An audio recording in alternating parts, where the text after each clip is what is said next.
players, and welcome back. So, fun things we're going to be doing to start up this week, Bob.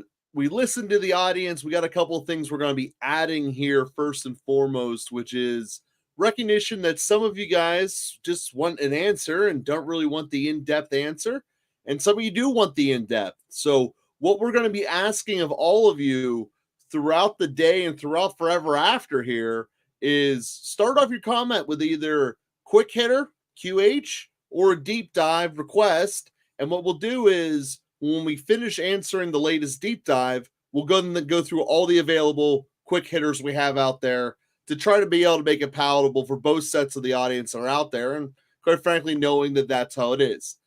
But Bob, interesting week. I love that we are already getting comments before we start here. Miggy, love it being the first one of the gate. I literally this event within 10 minutes. Miggy puts up the first question here. Miggy, I love it. Hopefully you're catching this either live or on the replay and you get to know that you're the first. Love it. So receivers. We have receivers are Hill, Ayuk, Kirk, Mooney, and Lazard, and Wandale. I think that back end's going to be really, really profitable for you in the short term at the very least. And my running backs are Rashad White, Charbonnet, Brian Robinson. I was thinking of selling Wandale with someone to make an upgrade at running back. What kind of player do you think I can go look for in my league of people who need receivers? Two options would be Connor or Etienne, but what would I have to give up? So, Miggy, there's a couple of things that I would caution against to start with. One of the things that I would caution against to start with is going out there and getting Etienne. Yes. One of the biggest concerns that I have for Etienne is the way that he's getting worked back in with this shoulder injury. Supposedly he got this shoulder injury back in week 2. And what we saw this past week was that towards the latter half of this game, they were not really, he wasn't in the game when they needed him for passing down situations. Tank Bigsby was the guy that was in. And one of the things that is concerning for me is that the usage seems to really be in that 50-50, 60-40 split. And Jacksonville, as it goes, they're not one of the best offenses in the league. We saw what they could do against a bad defense. BTJ balled out. And we hope that Trevor Lawrence will see kind of a resurgence on the comeback. But I'm not wanting to go out there and getting Etienne right now because I don't think that you could pair up Wandale with another option to go out there and get Etienne unless that other option were an Ayuk or a Mooney, because anybody that currently owns Travis Etienne, they're not really wanting to sell for any realistically any Giants player, even though Wandale has been performing really well. Yeah. Based off of PPR numbers, strictly PPR numbers, because you saw in this game, I believe it was like 5 or 6 receptions for 36 yards and a touchdown, which is that's a solid floor for Wandale in terms of PPR because he's getting all those slot looks. But for me, these two options are the options that you could probably consider, but I think Etienne would cost you more. I think that the people that are on Connor, before you jump to Connor, Bob, before you jump to Connor, let me hit this up on Etienne. You are right about the shoulder injury, but with just a bigger fact-based thought here, your shoulder doesn't affect how you run. I just had shoulder surgery a year ago. Bigsby is much, much more explosive than Etienne. And with that fact that Jacksonville is the second highest from projected points for to actual points produced of the entire NFL, only behind Miami, it's a wildly disappointing team. And Etienne's certainly a part of that. He's not the sole part, but he's a part of that. So Etienne is not the one to buy into. But you also hit upon a bigger point in your answer there. And I'll let you jump in Connor in a second. Yeah, go ahead. Is that the perception of what you spent to get Etienne and the fact that he's a real life first rounder versus Wandale Robinson? Like, it doesn't even matter that on paper this makes sense. This is a larger problem that people have, particularly with fantasy football in general, is that it's like, oh man, I can't give that up for nothing. When the reality is that if you own Etienne, you probably need to get whatever you can for him. This is pretty close to the warning, not quite as extreme, but pretty close to the warning shot I told everyone with Ramondre Stevenson at the end of week 2. It's time to switch, and if you can get Bigsby, get Bigsby. But that being said, of his 2 choices here, I'd way rather have Connor. But Bob, let you jump into that because I think he can afford Connor too. Yeah, and Jackson, we see you, and Joseph, we see you. We're trying something new out this week where if you want a quick hit answer, all you got to do is with your question, put QH, and we'll just kind of give you our opinion really quickly on that, an either or scenario. If you want a deeper dive, even after we give you a quick hit, if you want a deeper dive, make sure you put DD for deep dive. And that way we balance out our show. We can get everybody's questions answered, and even the people that are coming for a shorter period of time. But to this end, Miggy, what we see from James Conner is a player whose usage is crazy right now. He is getting a lot of usage. So you look at the amount of carries, and outside of week 3 against Detroit, because they basically gave up with the run game against Detroit, which is fair because Detroit, they're not very good at defending the pass. 16, 21, 18, 19. The volume is there. Now, James Conner isn't the type of guy that, will dominate in any PPR fashion, but he definitely has a weekly floor of approximately like 7-ish, 8-ish points in PPR. So, I'm looking at it and I'm saying to myself, he has a high scoring offense. Yeah. He's on a pretty high scoring offense. The ceiling is realistically what he gives you as a ceiling is probably that game week 4 against Washington. So if you were in a half PPR league, that was 17.8 points. Realistically, that's his ceiling, is that 18, 19 kind of time frame. If he gets the touchdown, you're going to see a bigger clip on the back end of points. If he doesn't get the touchdown and he just gets the yardage totals, you're probably going to see a lower floor, right? This week against San Francisco, he got 2 receptions, 86 yards. I think when we look at the schedule coming up, you've got Green Bay, the Chargers, Miami, Chicago, and the Jets. And outside of that Chicago and outside of that Miami game, I'm a little bit concerned about the Green Bay game, a little bit concerned about the Chargers game, and a little bit concerned about the Jets game. But to that end, although I'm concerned about that, I do think that he's a definite buy because you're getting at least a couple good weeks before their own bye week, week 11. That's realistically a little bit probably before your trade deadline or right around that trade deadline. And if you want to sell him before some of these matchups at the end of the season, but just to note, week 15 and week 16, he plays New England and Carolina. And New England and Carolina are not the beefiest run defenses in the league. And Carolina, we just saw DeAndre Swift do some business against them this past week. We saw Roschon Johnson get a 1-yard touchdown against them. So the numbers will be there as long as he's healthy. This is that point in the season where if you are running a guy at Connor's age, at Connor's like stability in terms of his, just his body in general, that he's not going to be, they can't keep running him 19, 20 times a game and expect him to be healthy for the long run. So how I see this playing out realistically here is if I'm going out and getting Connor, Miggy, I would want to probably pair Wandale and maybe, I know you can't really sell White right now. And last week we were selling White. I still think that I want to sell White, but I just don't know his true value right now for most people. And, Wandale has a lot of value right now in PPR, but even Wandale for Connor isn't enough. And you're probably going to have to throw one of those other wide receivers in there and make a 2-for-2 kind of package. So Mooney's been balling out. There's no doubt about it that Mooney's been balling out. But even Mooney and Wandale, unless that person's really suffering at wide receiver, I don't think they give up Connor because Connor does have a really strong floor.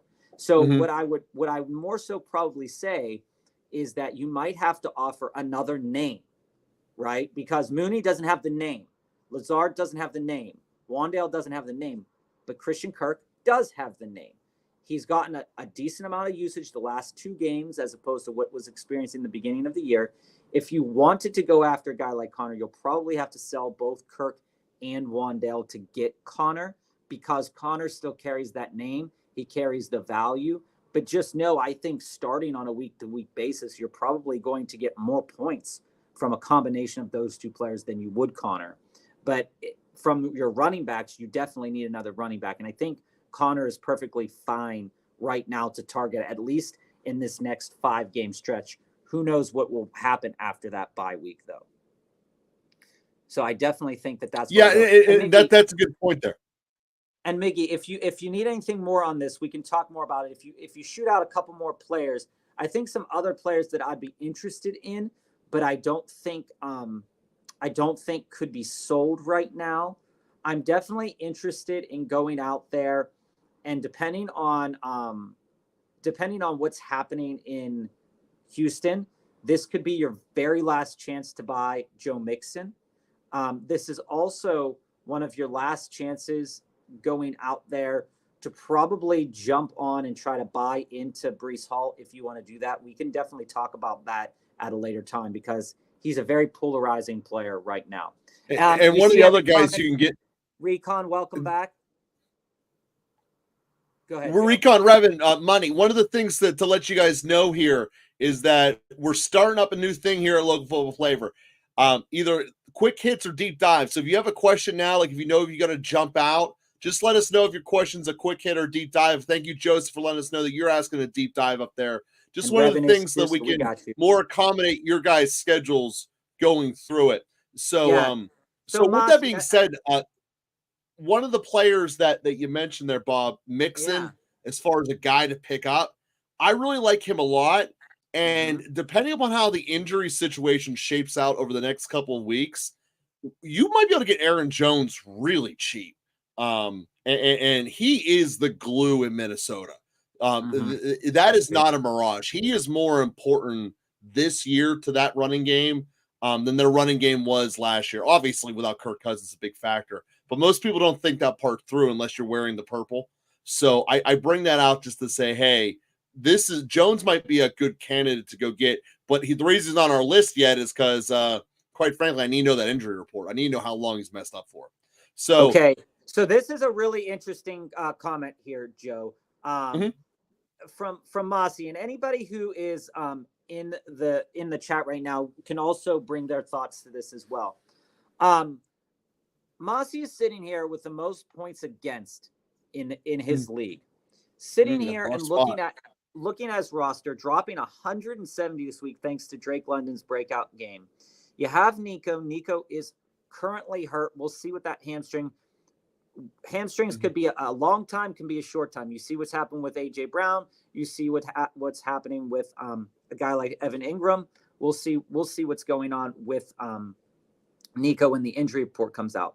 But as I look at this, I got offered Cooper Kupp and a 2025 first for Breece. So obviously it's a dynasty league. Being 1-3, it's not great. Right, we've all had those years where it's not great to be 1-3. You have some. First off, you can make the playoffs at 0-5. Let's start with that. Totally make the playoffs here. But what I'm looking for here is I'm seeing your group of players, Mossy, and what I'm seeing is Tony Pollard, and then probably some back end talent. But I'm also looking at a player like Drake London, who really just showed out in a game where Kirk Cousins threw 58 passes. That was insane. Nobody was expecting that. But going forward, I think we need to expect that from anybody playing Tampa until Antoine Winfield comes back, because that was such a sieve of a defense. The other weird part about that game, though, Bob, was Tampa's their D tackle was out too. And Atlanta is this strong running team, and they didn't. Bijan, I know, was dinged, but I would have thought that they would have just ran on him like Denver Atlanta's a weird team right now. We can talk about that in another time. What are they doing? Anyway, but they're winning, I guess. agree. What are they doing? It doesn't really make any sense. But when I look at your team and I see DJ Moore and I see a player that, Joe and I, we weren't big on Chicago last week or the week before. We haven't really been all season, but this game with volume, the optics look really good for DJ Moore over the course of the last couple of weeks. So coming in here and getting offered Cooper Kupp and 2025 first for Breece Hall, knowing that is a really good trade offer. Mossy, it's such a good trade offer. But I think with the way I see your team, not knowing what your other running backs are, I'm looking at it and I say, I think right now I would keep Breece, but I'd continue to shop him. I think that the offer is good, but I don't know what the wrong part of it. I don't know what your long game is with this offer. So I like the offer. I think it's a fair offer, but I'm not sure what your long game is in terms of it is a fair offer running back situation. I think it is. And here's why. Number one, next year, coming out of that draft is going to be one of the best running back prospects we have seen in a long time, Ashton Genty. Out of but he's going to get 112. This guy's going to win the league. And that's fair. But what I'm suggesting here about this specific offer, not knowing anything else about it, right? You look at it and you look at the framework of your team. There are other players that I would trade before I'd trade out of Breece Hall right now, right? Yeah. And I want to know basically, Mossy, is what are you looking to get out of the trade? Are you looking more, because it seems like by the second comment here, it seems like you do want a wide receiver because Nico got hurt, but you're buying into a hurt wide receiver. Yeah, that doesn't work. And then on top of that, you're getting that juice of the 2025 first, which I always love. I love that a lot. And then going in for Breece. I think from a talent perspective, you're, especially in like a dynasty league, which this looks like it could be. It is. And last week he said he was in win now mode. And Mason, that's why I'm concerned. Breece still gets you win now. You're if you're 2-3. First off, I believe Kupp is Jonathan. Kupp is a dead dynasty asset, and the reason is you're one Stafford retirement away from a useless player. And Stafford went through a lot last year. It doesn't look. It's the NFC. They could easily get in the playoffs, especially with the Niners slipping unexpectedly. They could easily get in the playoffs there. But with the Rams, Cooper Kupp is also 34. Most people don't know how old he is. Mm-hmm. He could fall off a cliff easily. We're talking about 2 lower body injuries in the last 3 years. Kupp is not the guy that I want. First round pick's great, but if I'm giving up Breece, who I still believe is going to be, at worst case scenario, a second round fantasy pick next year, I want to make sure I'm getting a slam dunk pick back. And I don't want Kupp as the return. So with you I understand the concern of Collins being down and wanting to win now. I also wouldn't be shopping Breece in any dynasty format at all because of his long-term potential. He's also super young. And here's what I want to say. How much running backs could move. Just back this up. In real life, what happens if the Jets kind of jet it up, implode, and at the trade deadline, Breece is a Cowboy? How much different is your outlook on that guy? Here's also some things to consider, is that beginning of the season, the first 3 games this season, we weren't even thinking about selling Breece Hall, right? First 3 games this season. Now, against Denver and against Minnesota, one of the things that needs to be noted about Minnesota, which we talked about last week, is that they blitz a lot. And because they blitz a lot, you need to pass the ball a fair amount in these games. When you see what they did and what happens against Minnesota on a week-to-week basis, they are dead last in terms of how many passes they give up a game, right? They give up the most passes out of any team in the league. That's also considering that they often are coming with a lead towards the end of the game, so teams have to catch up. And so you go back to Denver, and Denver has been performing crazy good, right? That game was also in a monsoon. We saw the carries, while the carries aren't like 20 carries a game, right? These last 2 games have been below what he was getting the first 3 games of the year. But they're not outside of the normal amount that he was getting last year in terms of carries. Just taking a small sample size from 2023, Mossy, we look at it, and from week 9 to week 14, he never eclipsed over 16 carries.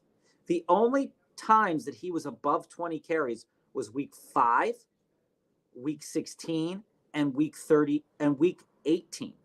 And in week 16, he also had the most targets and receptions that he's ever had in the year. He went off for 43 points. So while I understand the concern about Brees, and while I understand the concern about Braylon Allen, because we talked about this, is Braylon Allen feels like the more inside runner. But the problem, like we mentioned with Darkside last week, is this whole idea of coaching. Is that Salah? Yeah, the biggest problem is the Jets coaching. It's a completely predictable and inept system, and Rodgers doesn't want it to grow. This team looks not like the sum of its parts, because you have a really good wide receiver. You have a restrictor plate on at the intellectual cap. You just are having these issues. And while I see that that's problematic, I also see Buffalo, who basically is a pass funnel type of defense coming up. The Steelers, who apparently can't stop the run anymore. Week 7. No, the Steelers defense won the field. We can get into the Steelers. That was an inept offense. Why the Steelers looked bad yesterday. New England, week 8, week 9 against Houston, week 10 Arizona, week 11 against the Colts. And granted, those aren't all good matchups, but as I come back to this back end, week 15, 16, 17, we got, after that bye, you got Seattle, Miami, Jacksonville, the Rams, and Buffalo. So I want Breece Hall on my team, Mossy. I'm not giving him up unless the offer is just realistically crazy good, because just like we mentioned a little bit about Achane last week, just like we mentioned about Tyreek Hill, this is the time to go out and buy them.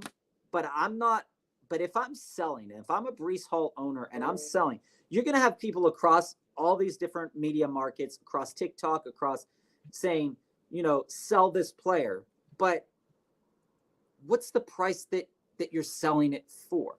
Because, and this goes for anybody asking questions about Breece Hall, I still buy Breece Hall. And if I'm buying Breece Hall, I'm offering a fair value. And to me, Joe's right. Cup in terms of a dynasty asset isn't worth as much as Breece Hall. So that's why there's that juice of the first round.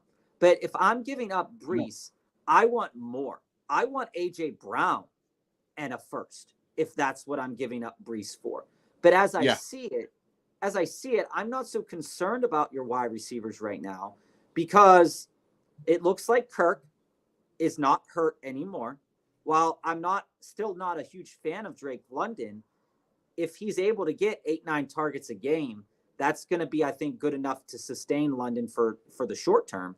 Collins, we'll see what his injury looks like. Godwin, again, that game did not favor Chris Godwin, and that's fine. And DJ Moore will have his up and down games. I don't think that selling Breece for Cooper Kupp right now is what I would do, especially sitting here at possibly 2 and 3. I would go out and try to buy AJ Brown, or I'd go and buy Amon-Ra.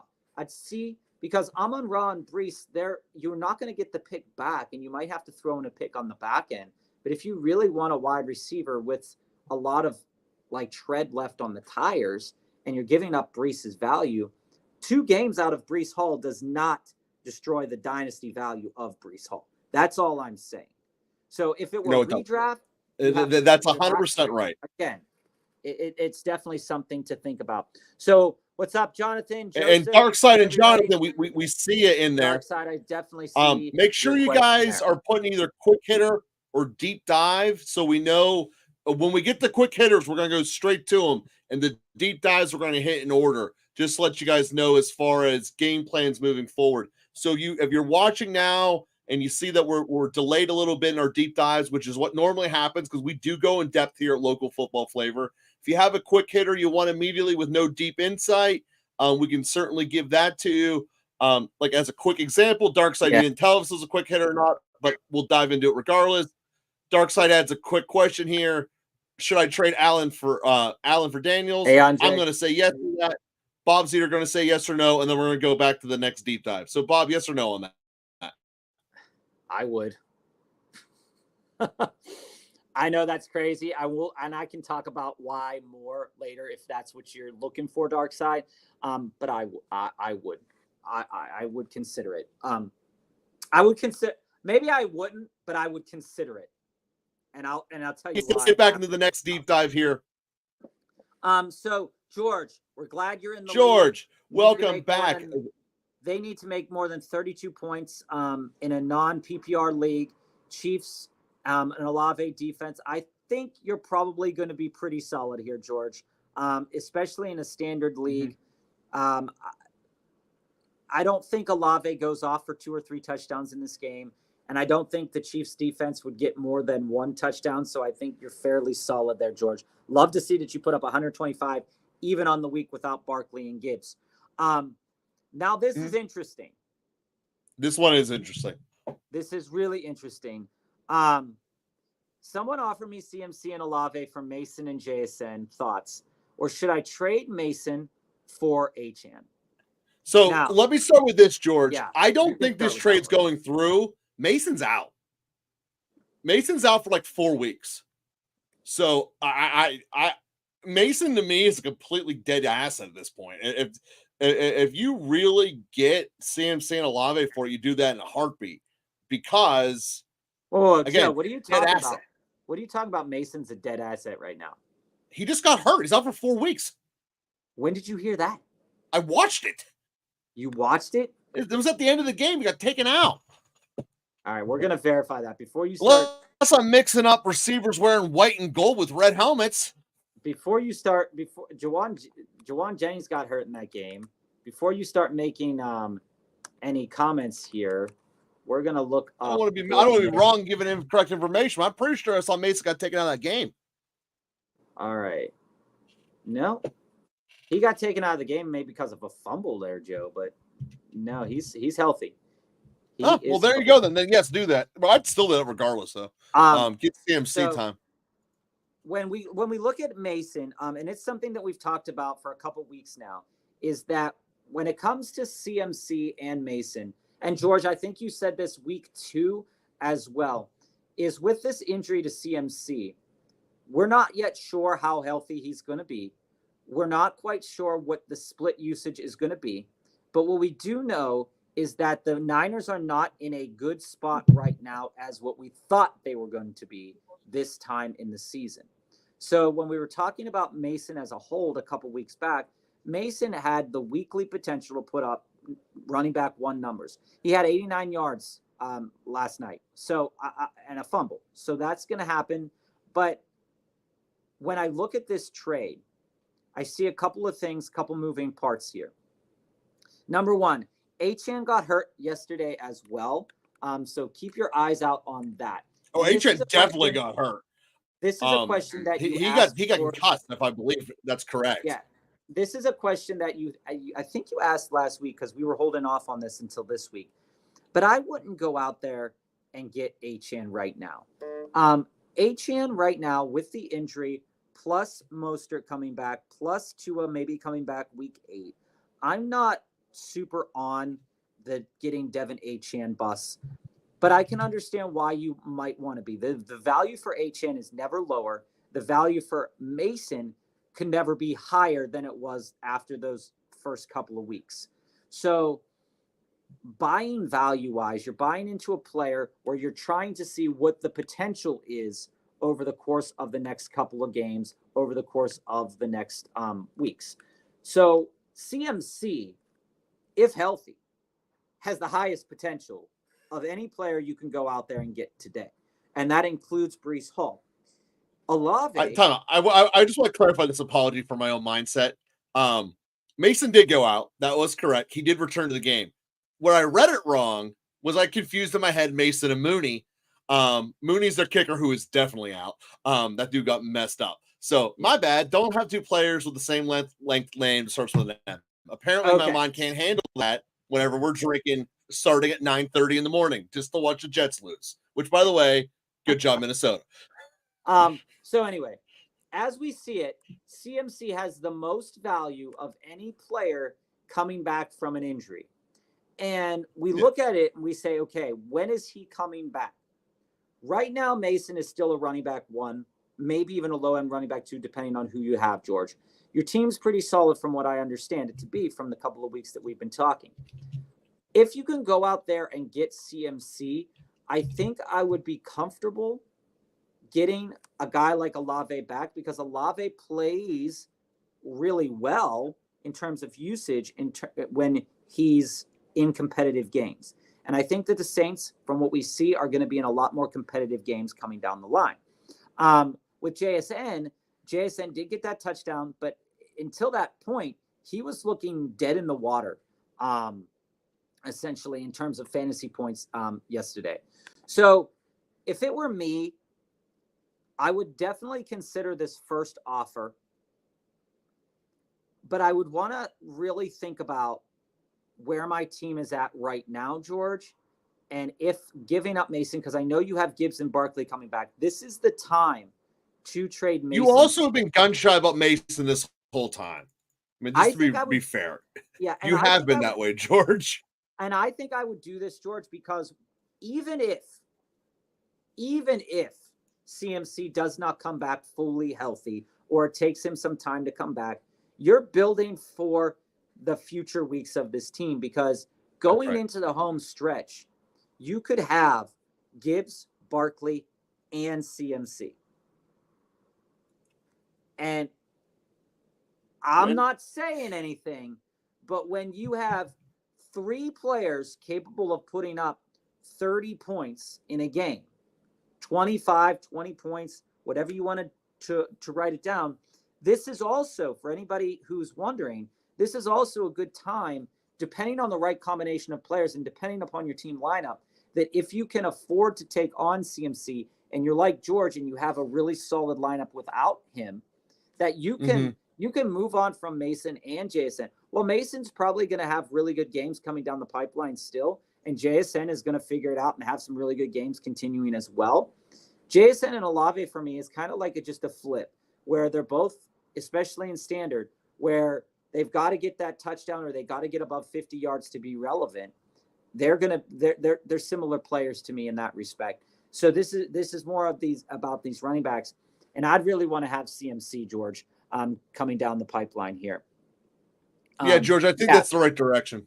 And dark side to this point, it's a mess. It's a definitively a mess, because if the Niners were in a better situation in this going into week 6, we might have the conversation that he wouldn't be brought back until playoffs to heal and to get right. But with the situation that's happening where they're just losing games and they some of it dealing with injuries, some of them just haven't looked right. CMC is going to come back. And George, if you only get CMC for the last 3 weeks of the season and those are the playoffs, I think the worst case scenario for CMC is week 10. I think that we can, based upon reports and looking at the schedule, it is pretty fair to make the assumption the worst case scenario for CMC's return is week 10, the week after their bye, based upon the way everything's lined up. That's the worst case. Now we're also talking about getting him back for your playoff push and then your playoffs as well. I'm not opposed to it. People are already starting to do quick speculations on week 7 or week 8. But it just depends on your lineup. Like if you're like, you have George, to be able to sustain it. If you're like George and you already had 2 players on bye coming back, like Gibbs and Barkley, you don't really, and you're starting Mason in your flex on a week-to-week basis pending injuries and stuff. You don't need Mason anymore. Mason was to get you through. Now you're playing for the end game. And if you can involve the end game with CMC, you know when he's right, he'll blast people out of the water. It's not even a question. And speaking, that's a league-winning trade, yeah. And speaking, before we get to a couple more deep dives here, Andre, speaking of this, we were talking, Joe and I were talking about some DFS lineups that we made. And I was throwing in Tucker Kraft and Cole Kmet basically in all of my DFS lineups. And Joe, in the scroll bars that's coming across the bottom of your screen, moving Tuck, that game was insane. And there's not a chance that Tucker Kraft does that same output again in any given week. So if you lots of reasons why. If you are, and this is just a quick hit here, if you're going out there and selling players, including a back end Tucker Kraft to the Mark Andrews owner, if you're trying to get a deal done, will probably get a deal done because the Mark Andrews owner is sick and tired of Mark Andrews. You might even be able to target, especially, and I know, Andre, you were on the bad side of this, and I never like to see that. But when we look at, Kyle Pitts ended up showing up. A lot of people dropped Kyle Pitts. But especially if you are the McBride owner with McBride coming back, what happens there is anybody who's been skating the waiver wire for tight ends, the Dalton Kincaid owner is probably a little bit frustrated. Throwing in the back end Tucker Kraft could definitely move you into something. And speaking of tight ends, if Hawkinson is on your waiver wire, go out and get TJ Hawkinson. Oh yeah, right now. So Joseph, welcome to the show. First off, Joseph, thank you for saying the DD. That's what we need to know as a request. All moving forward comments, let us know if you want the quick hitter of the DD so we treat you appropriately. What do you think of moving on from Bigsby in a 12-team PPR? I have Laporta, my tight end one, Freiermuth now. Bigsby doesn't look like he will crack my lineup. I have JT, Connor, K9, AJ Brown, T. Higgins, Waddle, Debo, and Worthy. The reason I was able to do this was because the other guy has ETN, and I think he's spooked. Okay, so that's fair. I'm with you. I'm willing to move on from Bigsby as long as I understand. With your players, you're looking to do a 2-for-1 upgrade. I was thinking 2 of those lower end receivers for a wide receiver 1. Joseph, I'm with you.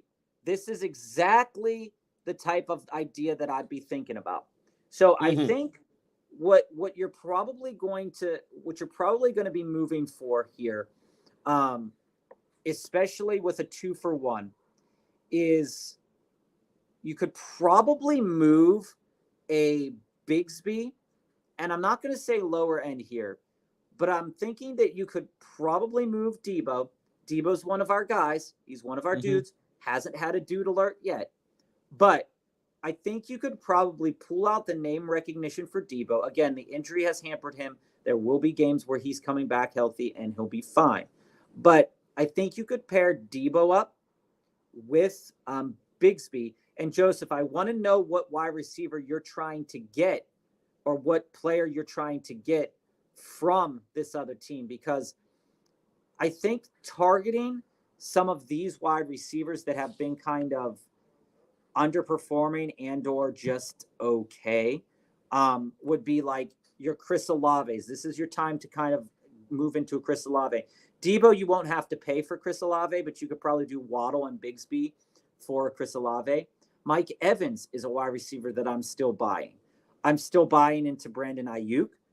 The game that he had showed us that he still has it in him. I'm honestly, to tell you the truth, when we look at a player that I've been targeting for a long time now, if you don't own him, is Jaden Reed. Jaden Reed's one of those players that continues to get targets. And although, Tucker Kraft took a little bit of that away, his yards per reception is super high. And again, with this injury to Nico, a guy to look at is Stephon Diggs. Everybody continues to forget about Stephon Diggs. So while I don't think that those are necessarily super upgrades to what you have right now, because the only realistic upgrade I see for your team right now that I would want to go out and get, if I was doing a 2-for-1, any of those guys 2-for-1 style, would be like a CeeDee Lamb or an Amon-Ra kind of deal. And you have AJ Brown, so he's coming back. You'll be okay. But I think that what I would try to figure out is I'd look at some of the matchups coming down the line. Brian Thomas looks hot right now. Mike Evans is continually going to be one of those guys that will be a standard kind of lineup, unless he's facing Patrick Surtain. You set him in, and he should be good to go. And Joe, I know you're big on a guy like Keon Coleman, where the receptions aren't there, but he's. Oh, I'm starting to cool off on Coleman, man. The numbers still like him because of Buffalo's usage. But Joe, so let me start here by or even Tyreek Hill. That's the other piece that you could go out and get if that's what you really wanted. But I think where I sit on this, Joe, is that I see you wanting to upgrade your wide receivers, but I don't see the need to upgrade your wide receivers. I think that's fair. When I look at it and I see, I need to move Bigsby because of this great game, I think more realistically, what Bigsby will probably get you into would probably be if you were to move Bigsby and say Worthy, which I don't want to move Worthy yet, pending how he performs this game, but realistically, I don't want to move Worthy at all. I think that maybe I would move on from Connor. Like we said at the top of the hour, there's reasons to move into Connor. There's reasons to move out of Connor. And if I were you, one of the players that I would look into, especially knowing that JT is injured, maybe I would pair Bigsby and Debo to try to move into a David Montgomery and a piece, or a James Cook and a piece. Because I do think that with JT's injury, with Connor's checkered past, although Connor can play a decent amount of snaps, but I don't think it's time to get rid of Connor at all. Let me jump into this here, Joseph. First of all, I definitely don't want to move Bigsby at all because Bigsby's at the cusp of taking that job fully off ETN. Joe, here we go. I traded Bigsby for Laporta. Good move. Solid. No, that's good. Okay. Thank you. Love that. The 2-for-1 is a different question. All right. So the wide receiver 2-for-1 is a different question here. All right, go for it. Okay, so Bigsby for Laporta is the appropriate value for Bigsby now. He's about to grow and take off there. Thank you for clarifying that, Joseph. So for your 2-for-1, I'm not totally sure I would want to move on from Connor. And the reason for that backing up is Murray had one big play early. You're probably seeing going around SportsCenter like crazy. First drive, he sees wide open field. He points like he's Babe Ruth, runs through the thing. From that point on until, I don't know, about the beginning of the fourth quarter, they couldn't complete a pass that mattered. I mean, at all. And every single time, they just handed the ball to Connor as their safety blanket. So, I agree with that statement. Connor's volume is not slowing down. And I'm not restarting and restoking the Murray hate. That's not what I'm doing here. That's just a fact of watching it. So Joe, I don't want to get rid of Connor or JT. I think you're too vulnerable at running back. If you're going to pair two up, it'd be Higgins and Waddle for me. For Higgins, always balls out against Baltimore. It's going to be one of his biggest games of the year. Waddle still has name recognition. And again, the first team of Ohio already quit, and the second one isn't that far away from doing it. No state quits harder in pro football than Ohio. And I got to tell you, Waddle and Higgins would be the two I would move to upgrade a receiver. You got Higgins' big game you're going off. You got Waddle's name rec. That's how I would look at it and go further there. But this is what I caution with, Joe, about James Conner. For anybody looking to move into James Conner right now or looking to move out of James Conner, like I said last week, Aaron Jones was one of my favorite go-gets last week because he was pretty cheap in terms of what he was going to give you over the next couple of weeks. Of course, he went out and got injured. When I look at James Conner's seasons, he has not played. The only time he played 15 games was 2021. He has, and his initial season was 14 games. Since then, he has not played over 13 games in a season. We have now gotten 5 solid weeks out of James Conner. This is purely speculative, but if history serves us right, he still has the chance to put up the amount of points, almost 200 plus points in fantasy circles. But again, I think there's a very good chance that JT goes down and Connor goes out, basically lines up. Where those points happen matters. And right now, 5 games into the season, right? So we're right around the mark where it is likely that Connor will go down. Maybe it doesn't happen, and it's purely speculative. Maybe it doesn't happen, Joe. But I think what I could get for a 2-for-1, I think realistically, if I were to sell Connor right now and sell T after that big game, I might be able to move myself into a CD Lamb. I might be able to move myself into a CD Lamb. I just feel you're too. I'm a running back guy. I feel you're too exposed at running back. That's just my disclosure. It does expose you a decent amount, but you can always move another one of those wide receivers for a running back in return. That's true too. Likewise, moving Connor. See, if you also told me on the back end that you were going to do Worthy for a Cook, I'd be all right with that. There's lots of things to think about here. And Joseph, we can talk. But overall, dude, your roster is solid. So I want to know. I want to know, Joseph. Go into your teams and let us know what wide receivers you want to go after and what their team looks like, so we can definitely move into a trade and talk a little bit more about that trade. Because what you just did initially with Bigsby to Laporta, that's a great move because you're buying into the potential Laporta points that have not yet happened yet. And like we said, and like most analysts have said, you're probably looking at more than 6 touchdowns on the year. Those haven't happened yet. And you're buying into that. And I think that's a really smart decision to make. Jackson, currently 4-1. I love to see that. I have Garrett Wilson, Jane Reed, Puka, McLaurin, and Godwin. Got offered A.J. Brown for McLaurin and Godwin. Thoughts? I really like that. I like that a lot. What we said to you a couple weeks ago is that when it comes to Chris Godwin is going to have a good season. The numbers are going to equalize over the course of the season. And what we've seen from a guy like Chris Godwin right now, in terms of just total games played, he's number 7th here as I look at some stats on Fantasy Pros. He's continually leading the team in receiving. And you go into if you're in a PPR league, he's not gotten less than 10 points. And for Chris Godwin, he's the type of player that is going to put up 1,000-yard season.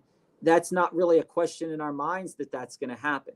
He's constantly, almost consistently since 2019, minus the year that he was injured a bunch and only played 12 games, he's gotten over 1,000 yards each of those seasons. The bugaboo for him was the touchdowns. In 2019, he got 9 touchdowns. This year, he's already got 3. So he's almost a third of the way to his highest touchdown total that he's ever had in his career. And that's when he was much younger. So I look at it and I say, okay, you're buying into the potential. Like I just said about Laporta, you're buying into the potential of A.J. Brown. Sure. Chris Godwin still has a road for 700, 800 more yards and 5 or so touchdowns, but so does A.J. Brown. And A.J. Brown has more in front of him than Godwin does. And A.J. Brown just had his bye week. And from what we understand is that the chance for re-injury for A.J. Brown, knowing that he's given it this much time, is not going to be super high. He let it rest all the way, which was smart. Looking at what you can go out and get, Jackson, is I'm not even looking at who you already have in the back pocket at Puka. You already have one of the wide receivers in Jane Reed that could end up finishing top 8 at his position. You already have Garrett Wilson, who has a nice swing of games coming up down the pipeline here. You're not going to get the same 48, 50 passes 22 targets that he had this past week, which is absolutely absurd. But you're buying into A.J. Brown. I think this is a really, really smart move, Jackson, because of the buying into potential and knowing that, hey, if you gave up Chris Godwin and Chris Godwin ends up going for 10 touchdowns and 11 touchdowns, you still have the potential with A.J. Brown to get those 7 touchdowns as well. It's all about where it's coming down here. And when I look at the Eagles in general, right, Joe, is that they've been dealing with a lot of injuries. And Sure have. He's expected to return week 6. We come and look at the game logs coming down the pipeline here. You see Cleveland sucks. Giants suck. Cincinnati sucks. Those are the next 3 games if A.J. Brown is healthy. Then the Jaguars, and then Dallas, and then Washington. Come on. Blow him up. Like, I mean, are you kidding me? If he's healthy, you could easily see 100 or so yards in each one of those games, and 7 to 8 receptions and a touchdown in at least 3 of those games. Maybe you're totally right. Again, we were selling on buying AJ Brown last week. It's what we were trying to tell you constantly. It's the right play. I'm going to spend a minute here, Bob, talking about McLaurin and then why we have Garrett Wilson at his peak right now. And we see everybody's question. If you're watching and you haven't left a question, you have a question, feel free to leave one. We're going through all the questions in time.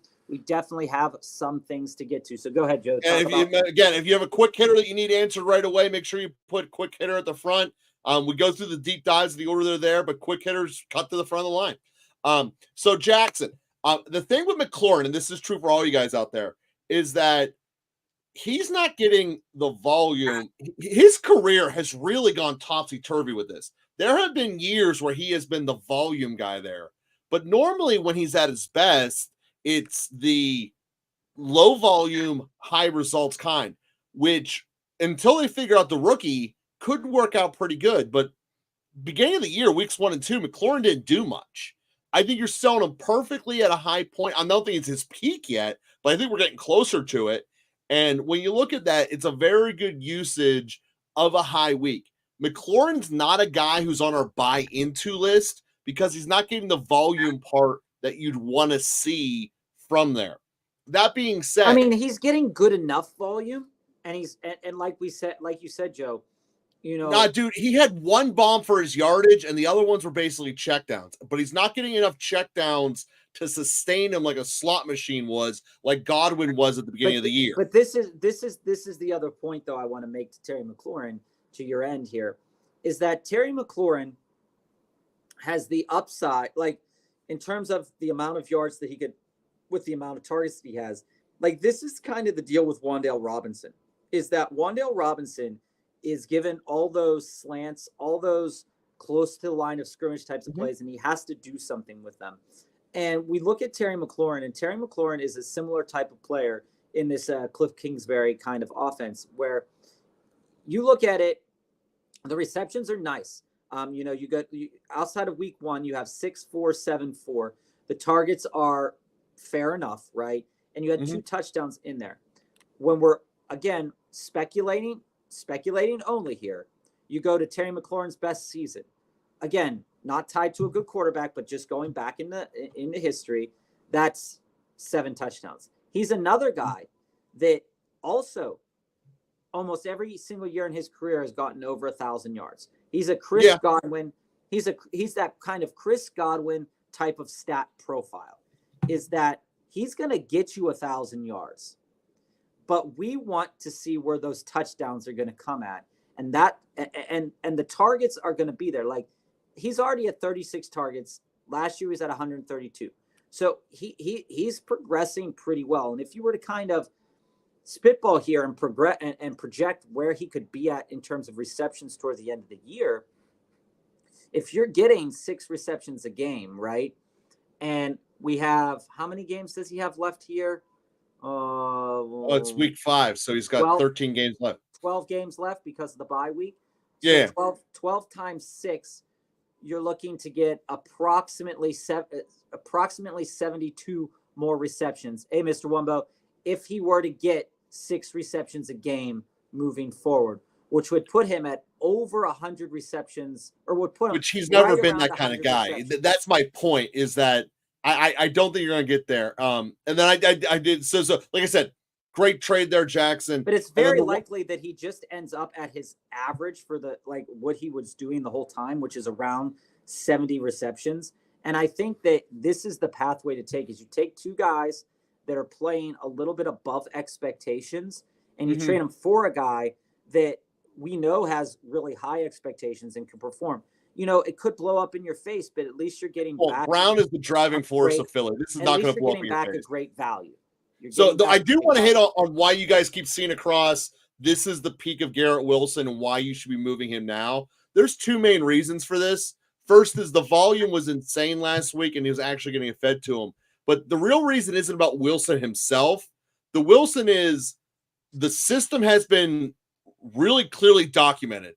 Minnesota showed how you shut the Jets down 2 weeks in a row. Rodgers has been getting absolutely crushed, and there's not enough time in the Jets passing game to let Wilson truly flourish aside from cheap, quick dump offs. When he plays a team that actually can cover, which again, Minnesota doesn't need to cover because of their leads, you're going to get to a spot where we're going to have weeks where he's not doing anything.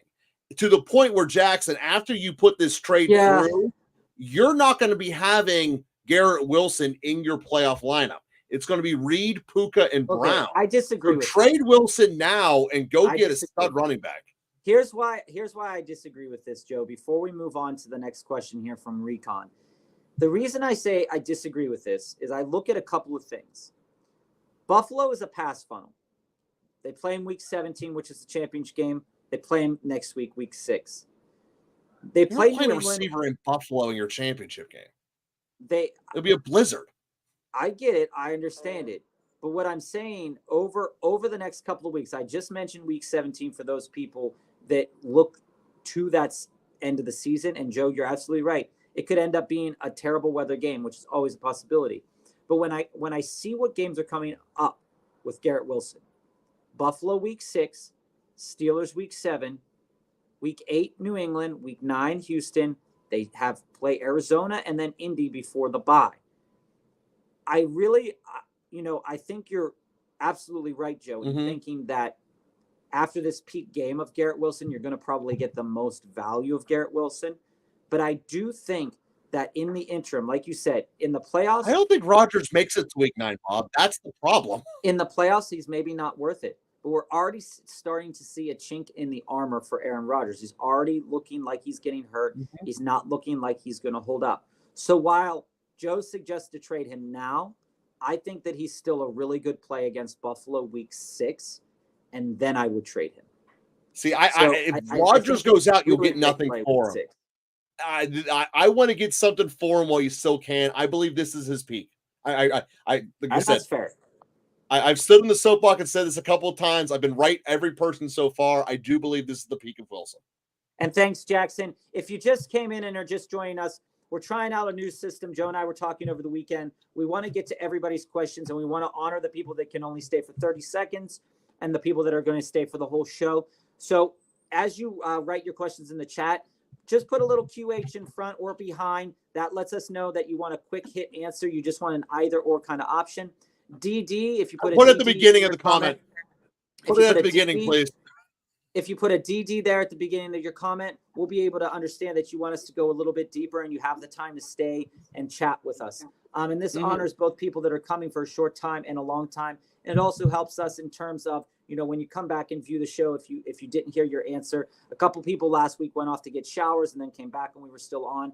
It also helps us build a timely show so that also when we are answering quick hits, we'll try to get to all the quick hits after our next deep dive. So as I see it here, Recon, I like that you put together a win. That is really good.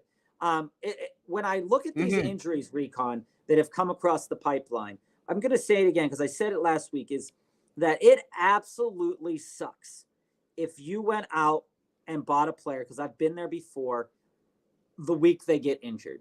You cannot predict these things are going to happen. And when you see and you start, Aaron Jones was a smart start this week. Nico Collins was a smart start this week. And Njoku, I don't really feel any way about that. Njoku came back too early. But Cleveland's trouble. When I look at it, it's nice to squeak by a win. I really love it. So anytime I can get by with a win, even if it's not my best week, I always try to figure out how I can build my team a little bit better coming into the week coming forward. So Revan here. Any general suggestions for my team going forward? 10-man half PPR, Allen, A.J. Brown, Olave, JT, Aaron Jones, Kincaid, DJ Moore, Shakir, JSN, Dobbins, and Dunze. So you're dealing with a couple of injuries, but you're dealing with a couple of injuries with a couple of players that we think do have some long-term value over the course of the season in Shakir and Aaron Jones. Aaron Jones is one of those players that, he was dealing with a hip injury last year. We'll see what it comes out to be. But this offense, in order to thrive, this Minnesota offense needs a good running game that Aaron Jones provides. Aaron Jones provides so much to a team, and the Packers were basically wasting away on him in certain points in time. So as I look at your team and I see moving forward, what would I do? As Dark Side alluded to, and we're gonna you gotta cut the fat on this one, Rev. I want to touch on this as we answer your question. You're getting 2 for 1, guys. So I think that while I think that Josh Allen still provides you with QB1 value in any given week, overall QB1 value in any given week, because again, a couple bad games does not a season make. That's right. When I see it here, and I see coming up, I see the Jets, which would probably be a tough matchup, divisional matchup. Tennessee, which should be okay. Seattle got picked apart by Daniel Jones, which we said was gonna happen.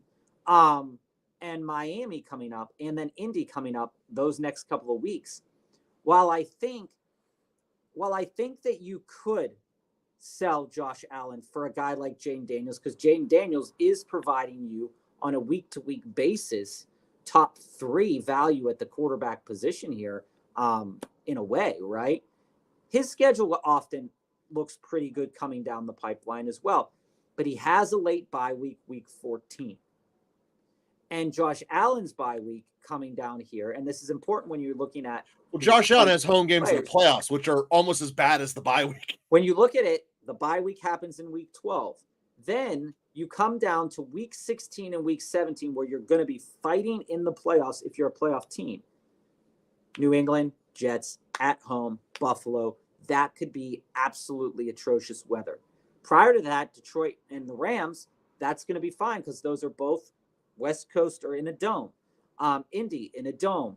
So as you come down for this weather here, I think that if you want to sell Josh Allen, you can. And I think that if you want to sell Josh Allen, you could sell him for Jane Daniels. I know a couple weeks back, there was a person who had Josh Allen and Jane Daniels, and they sold Jane Daniels and to see how much they could profit off of them. Either way is fine to think about. But I think my suggestion first is to really look, Revan, and you might have actually had Jane Daniels on your team, is to really look and see. Hey, Mr. Rumble, we see you. When we really look and see is with Josh Allen here, when is the right time to sell Josh Allen? I think the right time to sell Josh Allen will probably be around week 10, right before the weather starts to turn in New York and right before your trade deadline. I think that with knowing what your team was, I think you did have Jane Daniels and Josh Allen. And we did suggest to trade out of Jane Daniels to get a little bit more value on the back end there, which is smart. But I think what I would start to look at is I'd start to look at quarterbacks that have a West Coast schedule or quarterbacks that are playing in domes that can also continue to give you that wire or that QB1 overall value. I'd look into CJ Stroud. I would look into Kyler. And I'd ask for a couple of pieces back. But I wouldn't do that with Allen until about week 10 for you. Bob, as I look at Revan's team here, though, he doesn't need pieces back. And I appreciate getting trade down. What he needs is he needs to cut his fat. He has 4 good guys on his flex dash bench that you can get stuff for. You know, I would really consider pairing a Dunze. This is important, Joe. Week 13. All right, that's also cool, but it doesn't change the fact of now that you have too much fat. If you pair a Dunze, and you switch it up on me here, Bob, a Dunze and Shakir, you should be able to do a decent upgrade there. I saw in the comments was totally right from Rombo there is that 2-for-1 trades are fantastic because there's so many good players on the waivers right now. So if you can give me a Dunze and Shakir an upgrade, or you even do a 3-and-2 trade where you throw in either a JSN or a Olave and you pull back a running back. Now, granted, it's hard to do a 3-man trade given the same position in all 3. So, But Joe, a 2-for-1 of a Dunze and Shakir, I think that can get you something. This is important. His playoffs start week 13 and end week 15. So keep Allen then. Then I wouldn't move Allen at all. Allen's a keep for me because that schedule, Revin, this is important. I'm glad you mentioned this because that schedule there is elite for him when it comes down to that. When it comes down to that schedule, what I see here, I agree with Joe. I think knowing that, I would go after, and I would try to target some of those Detroit players. To be honest with you, Revin. Yeah, there you go. I'd try to target the Detroit players, and I would try to target the Eagles players. I would go out there right now. You already have AJ Brown. I would see, I would look at those teams and say, okay. But you're not going to get a Dunze and Shakir for Gibbs. No. You're not. You're gonna have to do a little bit more. Might not even get Monty for that. What I would do is I would go out there and I would target those teams that are already experiencing some bye week woes. Again, Shakir is not going to offer you a lot right now because he's hurt. Well, but yeah. And Bob, I get why you're saying hit the guys who already hit their bye, because you're going to be trading these. You're going to be Revin. You're going to be making this trade to a guy who's going through bye week hell this week. Someone who's getting pounded by his receivers are out. So that's going to be the Kansas City guy already is. But the guy who's got Jeff, because Minnesota's on a bye, Miami's on their bye this week. That's who you're going to pull this trade off to make it work with. And even if you pick up one of those guys who are on a bye right now, like if you say, you know what, dude, you're not going to win this week. If you don't win this week, you might not make the playoffs. Give me Jeff. I'll give you 2 quality starters. That's how you pull this trade off. Now, granted, you're going to have to make it a 3 for 2 if you're getting Jeff back. But you guys get the core concept. Well, what I would say to you, Revin, more so is that looking at the bye weeks and looking at when your playoffs start, I'm staring down the barrel of the gun here. Colts have a week 14 bye. And that's why you can't do your playoffs while there's still buys. And what I'm looking at here, and a player that I want you to think about targeting, because there's still a lot of good value there, because the game did not turn out the way they wanted it to this week, is Kenny Walker. Okay, Kenny Walker is sitting there with a week 10 bye, which you will already know pretty solidly whether you're in the playoffs or not. I'm sitting here and I'm looking at Ken Walker and I'm looking at the schedule coming down in your playoffs. And I see they face the Jets week 13, Arizona week 14, Green Bay week 15. That could be a tough sled of a schedule, but it could give you sneaky enough value that if the owner is gun shy and they think that they can get in the playoffs with Kenny Walker and they want to sell him, you might be able to get him. Another guy to think about getting for that kind of playoff push, like I said, I'm never going to say no to a guy like David Montgomery. I'm never going to say no. You draw Chicago, Green Bay, Buffalo. Divisional matchups, 2 of them, and then Buffalo, which is a pass funnel. You could see a lot of play for a guy like Jahmyr Gibbs. And again, going out and targeting a running back like Cook, you have San Francisco, Rams, Detroit. Again, same as Josh Allen there for the week schedule. And I'd keep my eye on this, especially when it comes towards what's going to happen this season. Chuba Hubbard has looked really good. He's looked really good in almost every single game he played. He has. Jonathan Brooks will come back. But that's a player that, Tampa, Philly, Dallas late in the season, those defenses are going to probably change a lot by then. But I'm very curious about those players. And I'm also very curious in terms of Josh Jacobs. Josh Jacobs plays in that schedule you're looking at here, Miami, Detroit, and Seattle. I think that could be a good piece to kind of acquire. So right now, Revin, Shakir doesn't provide you with much value, but I think you could probably move DJ Moore or JSN in a package to try to move and get into another running back, knowing that JT has that week 14 bye and that you'll probably want a piece to happen there. So I see a couple quick hits. Recon. Yeah, let's hit them. Allen, Saquon, Kyron, Zay, Pickens, Laporta, Kirk, Coleman, Braylon, Allen. Do you guys think Kyron, Coleman, Pickens for Mixon and Hill? Yes. No. Yes. My initial lean quick hit, Bob, so can't dive into it, but my answer is going to be keep Kareem. My initial lean is yes. Definitely, if you want some more in depth on that, we can talk about that more. But my initial lean is yes. Joe's is no. Miggy, another quick hit here. Rashad White and Wandale for James Cook. Yes. Yes. Yes. Yeah, that one's easy. That's a yes. No matter how much I like Wandale, 1,000%. So let's go back up to another couple of the. Hey guys, for those of you who joined, we see people flowing in and out. That's how we're doing this. The quick hitters are going in. We're just jumping right to them at the end of the last answer on a deep dive. Deep dives we're hitting in order, trying to make a good balance. As a lot of people were asking, can you get to my question sooner? This is the funnel that we built to be able to try to accommodate them.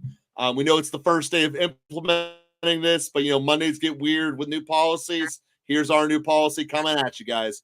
Okay, so T-Money, 10-man PPR, Burrow, Jacobs, Gibbs, CD, Chase. T-Money, you made these trades when it was smart to do these trades. When you came on the show, you're looking at some trades. Thankfully, these players are all performing well.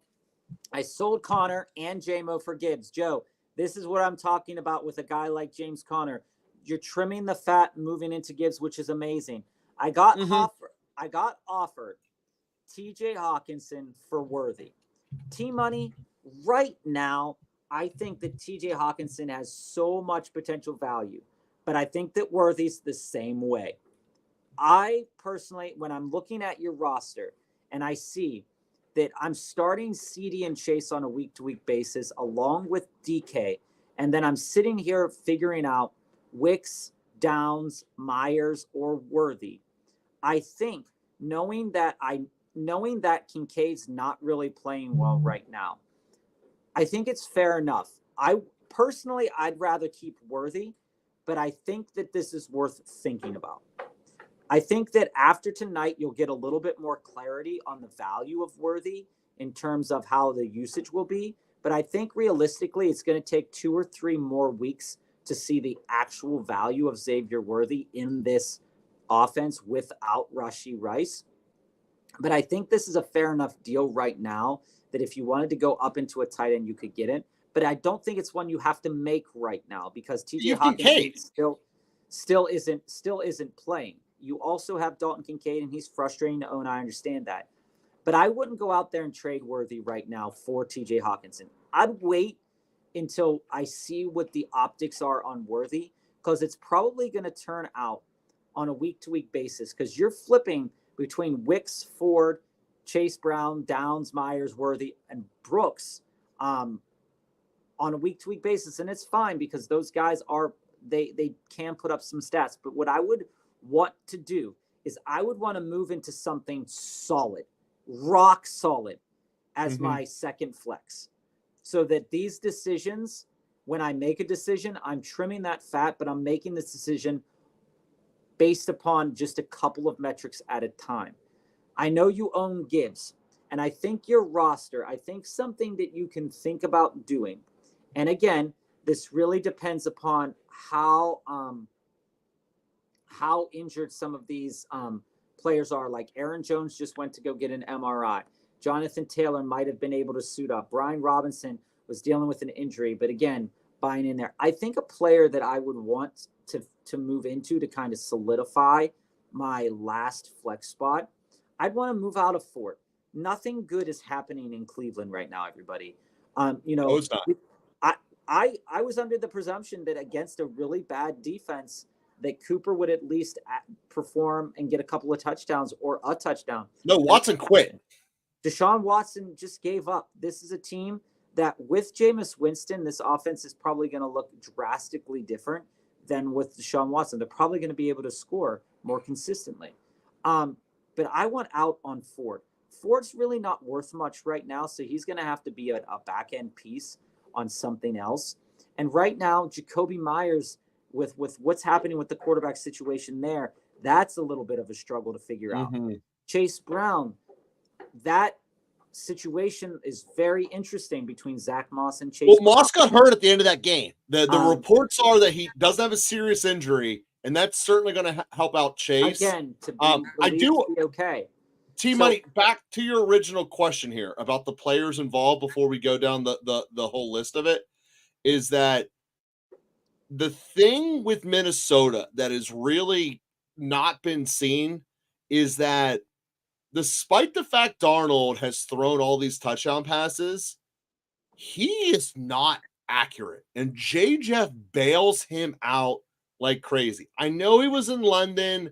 I know the body clock, and it rained a little bit during that game, but he was super inaccurate during the entire middle half of that game, that second and third quarter. And they almost gave the game away as Rodgers was sucking as well. So I want to point that out. Hawk is elite. I'm not fighting that, but this is not the same Hawk that we're going to have statistically as we did with Cousins. The accuracy quotient isn't there. J. Jeff's good enough to make up for it. I'm not sure that Hawk is.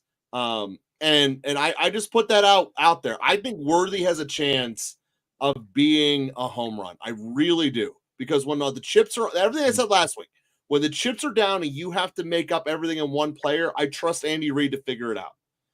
Yeah, and to that end, and Minnesota doesn't have to go all in on the Hawk.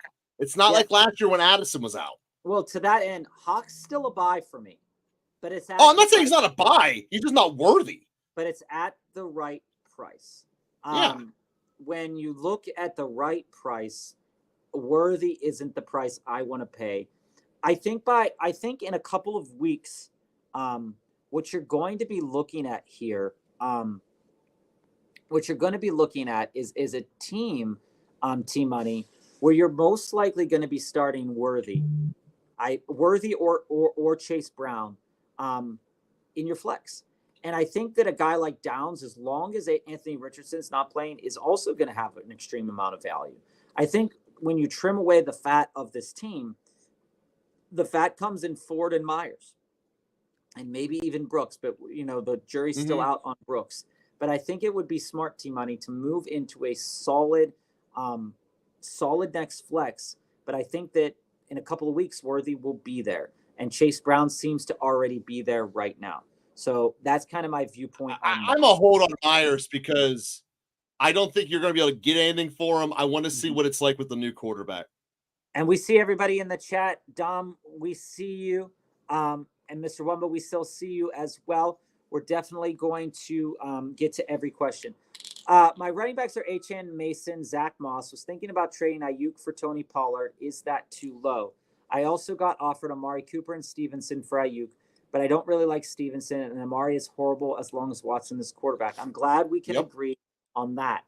So, Jonathan, there's a couple viewpoints to make about this. We were talking earlier, which you were here, when we were talking about CMC. And Dark Side, you said it very well. It's a mess. And we talked about this whole situation for Mason. While I don't think Mason is a definitive sell, I think for the scope of your team, if I need another running back and I am thinking about trading a guy like Ayuk, and Achane struggling, hurt. Zach Moss, hurt. We don't know the extent of the injury. I think when the headline is avoided major catastrophe, it's still not good. Yeah, and that's coming from a Zach Moss owner as well. We own a lot of shares. Zach Moss lover, actually. When I look at it, while I think Tony Pollard is too low for Brandon Ayuk, I absolutely think it's too low for Brandon Ayuk. Yeah. And I think this offer, in terms of name recognition, gets you a little bit closer, but it's definitely not something I want to buy into. The struggles for, Stevenson had when you look back at the stats, it will look okay, but it wasn't really a good game. So when you see it and you say, okay, what can I go after here? What can I target? I think right now, realistically speaking, you're probably, if you want to get a trade done and you're looking for a running back, you're probably going to have to move out of Mason, because Achane, with the injury and the poor performances, nobody's willing to take him on, and you need to sit on him. You need to eat him for the next couple of weeks. Yeah, you do. But I think more so what I'm getting at here is that trying to put together a package that gets you a little bit more, knowing that you're dealing with these injuries, without trading Brandon Ayuk. I don't know, without seeing the rest of the rosters happening, Here's the rest of his receivers. He just threw it up there for you. Thank you for that, Jonathan. So, other wide receivers are Adams, Devonta Smith, Christian Kirk, Wandale, also holding Rashee Rice still until we find out more news. Dude, you got to move Adams right now because he's about to sit for 3 weeks, get you nothing in return. He's about to become a dead asset.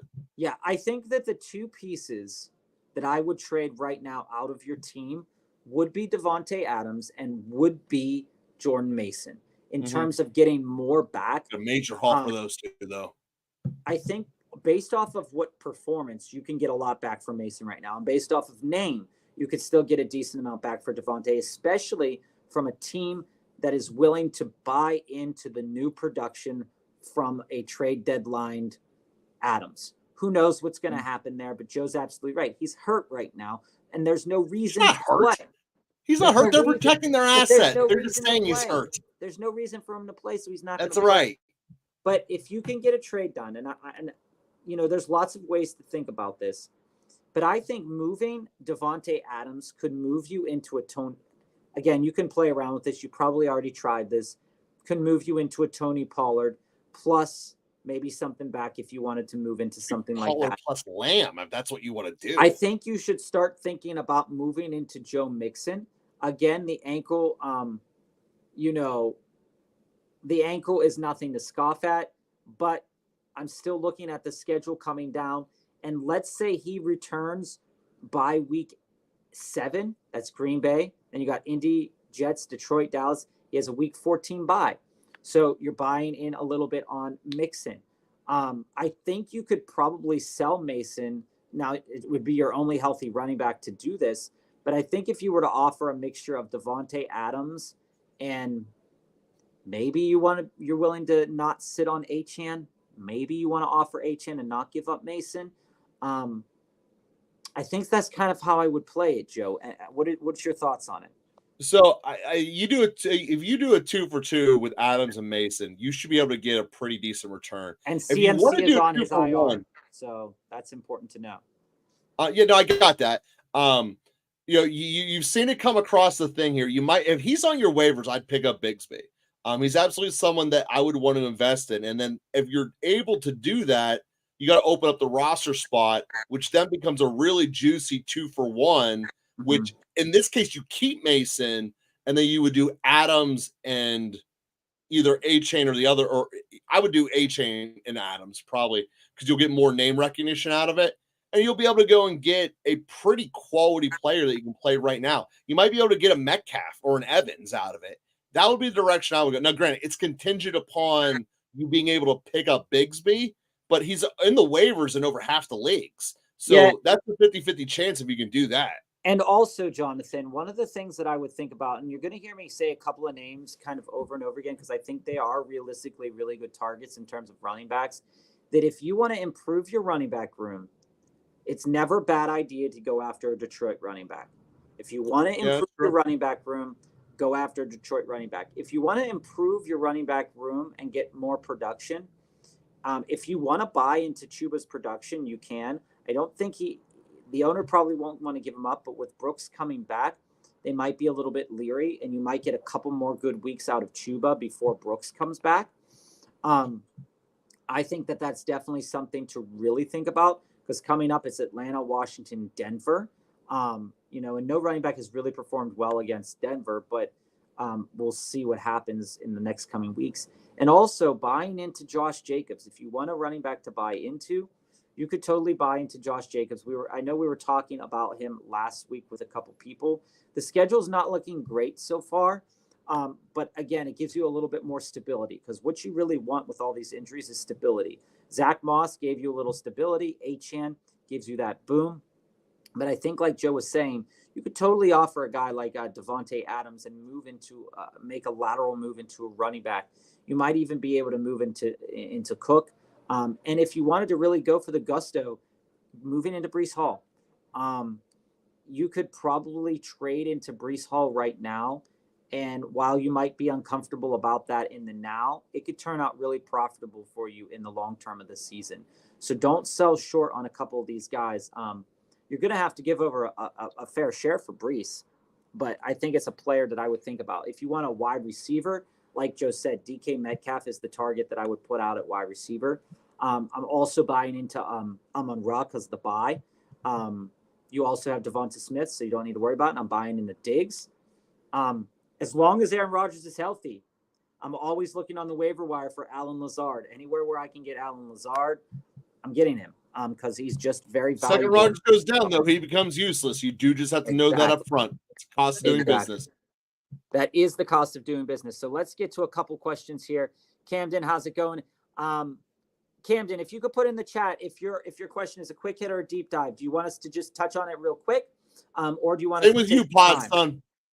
Because we are running through a couple of questions here. Mr. Wumbo, trying to trade away Bowers or McBride for someone like Amon-Ra, St. Brown, and PPR. I love that.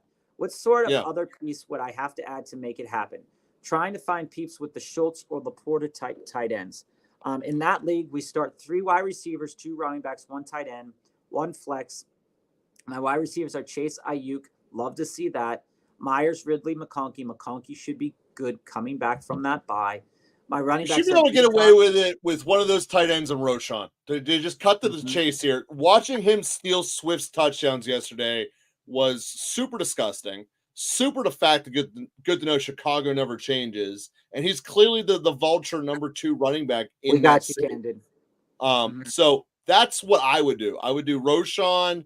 I'd do Roshan. I'd probably keep McBride if I had my choice between keeping McBride or Bowers, given how messed up that quarterback situation is about to become in Oakland. So if I can trade Bowers and Roshan, I think that's going to be pretty close, especially if, as you said, you're looking at the desperate tight end owners like Andrews and Laporta and that. But I don't think Laporta, the Laporta owner would want to go with it. The Andrews one would. No, I think you can't give. No, that's not enough. It's not. It's not going to get you a Ma, but it'll get you the Evanses of the world. Realistically, I think if you wanted to get Amon-Ra St. Brown right now, you would probably have to offer Bowers plus Pollard plus another piece. I think that the value of Amon-Ra St. Brown right now is still sky high, and Bowers' value, while he's had 2 good games, and McBride's coming back, I think that the owner I think if you're going after Amon-Ra, I think that you're going to have to give up a little bit more than you might want to give up. You might even have to move Ayuk and Bowers for an Amon-Ra. I think that would be the type of deal that would probably be considered more so than the one that Joe proposed. But to your point, I don't think you need to spend the price tag of Amon. Right. I think I don't think that your team specifically, Mr. Wumbo, needs Amon-Ra. While I'm never going to fight against Amon-Ra. You put a couple of players down here in the chat. This is another league, I believe. That's a different roster. Okay. Yeah. So let's answer this question first. So where I see it at, Mr. Wumbo, I see what I would try to go out and get. If I want to go out and get a wide receiver, I'm looking at Mike Evans and I'm looking at Stephon Diggs. And I think it would be fair for you to give up a guy like Ridley with maybe Pollard if you wanted to move into but you wanted to get rid of one of those 2 tight ends. So looking at there, I think you might be able to get Diggs straight up for Bowers. You might. He's been getting a lot of usage. It could also be that you could probably throw Bowers and Roshan or Bowers. And you might want to hold Warren because we'll see what the Steelers running back room looks like when he comes back healthy. But if you do Roshan and Bowers, more so for a guy like Diggs, that's probably going to get you back. Or maybe even a Metcalf. That'll probably get it back for you. It really just depends. So, Mr. Wumbo, we can take a look at that and we can ask ourselves, what are the wide receivers that team has? What do those running backs look like? Because Pollard might be an upgrade and you might be able to get something back, and they might be turning around and looking at their bye weeks and saying, this is not a good time for them. So definitely put in the chat and we'll take a look at that. So let's get to a couple other questions here from Podson, and then we'll come back to you, Mr. Wumbo. I won my matchup by 0.6 points. I still have Hunt to play. Should I bench him to avoid negative points, or should I play him to stack for points? Just like Mr. Wumbo said here, there are corrections sometimes. Mm-hmm. So you don't want to, while Kareem Hunt could fumble the ball, I'm not speaking that to It's going to existence. get at least 22 yards, which will give you a net positive. If he does fumble the ball, then you're in trouble. But also, if they do a stat correction, you just basically kind of wished away a win. You're like those teams in cricket that stop batting too early. Yeah. I'm all for hubris and all that, but also a lot of leagues are upgrading their tiebreakers into total points. You need to go for it. Hey, London, we see you.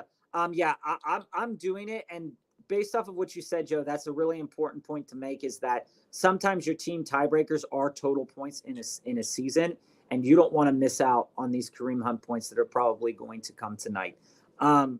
So coming, we're not saying you're getting 80, but it'll be positive number. Dom, do I sell high on Chase Brown? My running backs are Bijan, Najee, and Brooks. No. So Dom, how I see that, he's probably going to have value in the short and the long term right now. Mm-hmm. Based upon the Zach Moss injury and based upon what we don't know about the Zach Moss injury, I think talking today on Monday, you can't sell Chase Brown because he's on an because he could be infinitely more valuable next weekend. Again, just from Joe and I's perspective, when we were working the numbers over the summer, right? One of the players that was continually in our top 5, 6 by end of season numbers was Zach Moss, strictly based upon this offense moving the ball. Now, we did have concerns about Burrow, and that would shied us away from Chase in the first round, but it doesn't shy us away from it now. They're looking like everybody on this offense is connecting. It's just that the defense isn't there. So good. When you look at it from a fantasy perspective, this offense is going to be on the field a decent amount. Chase Brown, what the dog was on Chase Brown last week was that he wasn't getting that much of that passing down work. He wasn't going in for the blocking, but things have kind of changed on a week-to-week basis as we've gone through the season. And as I look at it, and I look at your running back room, Najee's a guy that will eventually find something. Maybe. We don't know when that will happen, but he's put together a string of really bad games. Mm-hmm. Brooks hasn't even seen the field yet. You can't move on from Chase Brown, especially considering those two players and the question marks. Chase Brown is probably, right now, if Zach Moss is hurt, a starter. He's probably a RB2 or at minimum a flex play on a week-to-week basis. That's right. Wumbo coming back around, trying to put together a trade for McBride plus Bijan plus Algier. Their wide receivers are Ayuk, Adams, Deontay Johnson, Ridley, and their running backs are Kamara and Bijan. We start 2 running backs, 2 wide receivers, 1 tight end, 1 wide receiver running back flex, and 1 wide receiver tight end flex. That's weird. You guys hate on that tight end and that other spot. My wide receivers are CD, MHJ, Pittman, Kirk, Odunze. My running backs are Ford, White, Hunt, Mostert, Roshan, Warren. Oh, we need to do some trades for running backs. You definitely need some help. Joe, talk to Mr. Wumbo. I have to run to the bathroom real quick. Got you, Bob. All right, so Wumbo, here's how I'm looking at this. When we're talking about how to upgrade your backs here, if you can do McBride and Bijan Algier, I don't love that return as far as what you're talking about, mostly because I don't love getting back Kamara. So if you're there's a lot of different directions you go with this one, but here's how I'm looking at this. Looking at this roster overall you have, if you're allowing me to just sit back and build from scratch here, I would look at sitting on Mostert and having him be my comfortable running back number 2, probably for the rest of the year. As we were saying earlier, last week in particularly, Mostert really is the most important part of the Miami offense, aside obviously from Tua. Mostert, it's really a running offense that throws the ball really well around it, if you really look at it on paper. Mostert is integral. So I believe that he's going to be integral now again that he's healthy. Especially now with A-Chain out, I do think Mostert is just going to get better as it's there. Your issues obviously are Ford and White. You can't trade both of them together. You're not going to get anything for it. We all know that. What I would look at is, and this is where I don't see where the Bijan part comes into play, because I don't see Bijan Oh, so you have Bijan and Algier as well. So if you give me Bijan with Hunt and Mostert, that's a good enough receiving room to get you through, assuming you already have Bijan correctly. The issue would be there is you have not necessarily an issue. You have the opportunity here to trade Pittman pretty much at where the top of it is going to be. Because as soon as Flacco goes out, Pittman's value is going to really truncate. And you could do a nice little two for one. The two I would want to move are Pittman and Dunze. Obviously, that's going to radically reduce what you're looking for in return. But if you can move Pittman and Dunze, I think that puts you in a better situation, knowing that your running backs with Algier and Bijan aren't all that bad. I like I said, I'm big on Mostert. Obviously, Ford and White are disasters, but you always can cut them and pick up a Bigsby of the world. You know, if you give me a 3-for-1 trade with Pittman and Dunze, either Ford or White, and you bring back a Bigsby, a Cook, and a piece, any of those trades I think put you in a much better spot because you're pretty stacked. Oh, you were trying to trade for Bijan. Well, you need to get Bijan on this team. You right now without Bijan, you're struggling. So I appreciate the update there. You're trying to put together getting McBride, Bijan, and Algier. I don't want to get Kamara. Their receivers are Ayuk Adams, so they're gonna need a receiver. All right, so basically you're probably gonna have to trade out at Marvin Harrison. You're probably gonna have to trade out of Marvin Harrison Jr. You might even have to, if you want to go after Bijan, you might even have to move CD. Especially if you want to get McBride too, you definitely have to move. I would do McBride and Bijan for CD, or maybe you throw in, a balance out act. You throw in Ford. Yeah, I think with what we've seen out of CD and what we've seen out of Bijan is that there are going to be rough games, but there are going to be good games ahead. I'm not willing to sell out of CD. I just want you to know that, Mr. Wumbo. I don't really want to sell out of CD, but if I'm buying into Bijan and McBride, I think that's the point where I would consider selling out of CD. So realistically speaking, when it comes to Bijan and McBride here, no, I'm all for it. If you're 0-5 and you're just throwing it at the wall, like I said, I think what we're looking through is realistically more so. I got you, Recon. When you're throwing it at the wall and seeing what sticks, I think it's fair to say that that's fine. So when it comes to CD here, I think if you throw CD out there for Bijan and McBride, I think it will probably get accepted in a heartbeat. And eventually he's going to have to drop a player to the waiver wire. So you might even be able to pick something like that up. Again, I don't know if I'd want to sell CD. More so, I'd probably want to sell MHJ, but I don't know if he would want to take on MHJ. But if it goes Marvin Harrison Jr.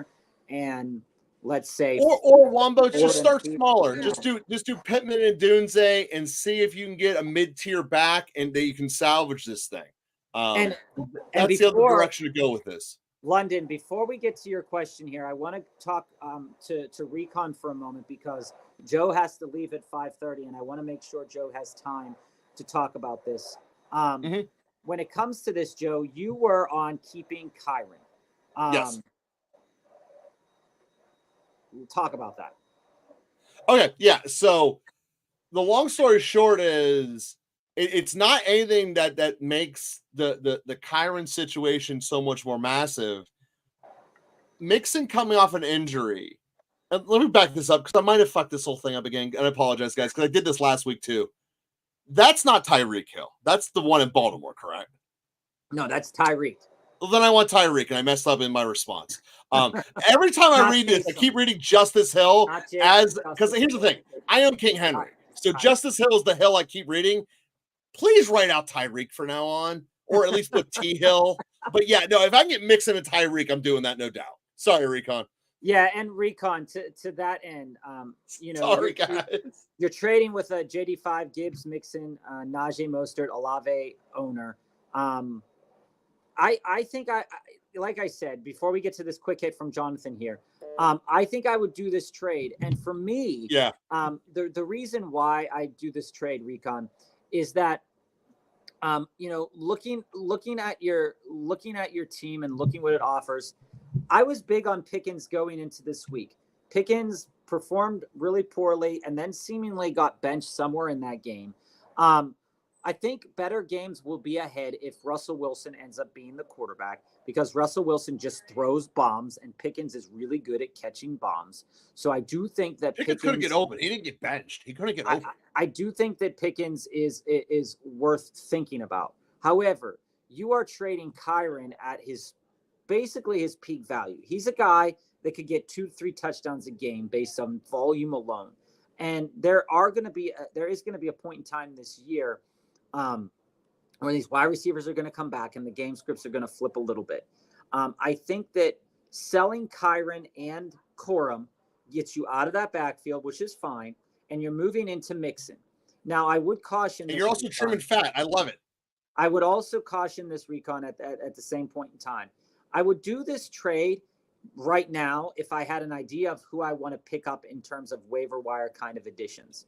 But I might want to see what the health of Mixon looks like Thursday.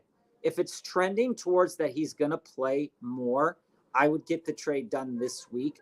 But this is one of those trades that feels like until Mixon comes back. You're only getting the trade done this week because Tyreek's on his bye. You're eating the bye. Right. You're eating that bye. And for that end, Recon, is this a trade that you want to buy into? You wanted to buy into Tyreek Hill. I'm okay with it. Like I would do it because I like the prospect of buying into Mixon's future. And I like the prospect of buying into Hill's future.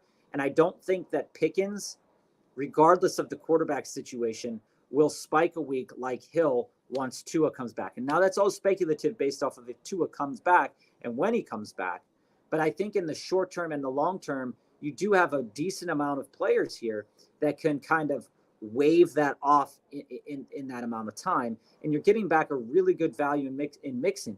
You would never be able to do this trade if Tua was healthy, right? And walking into this situation, Tua is going to come back. Yeah, going to come back. So would you do Tyreek? Here's the other part. Miami is 2 wins. That messed up. So yeah, Recon. Would I do Tyreek for Kyren 1-for-1?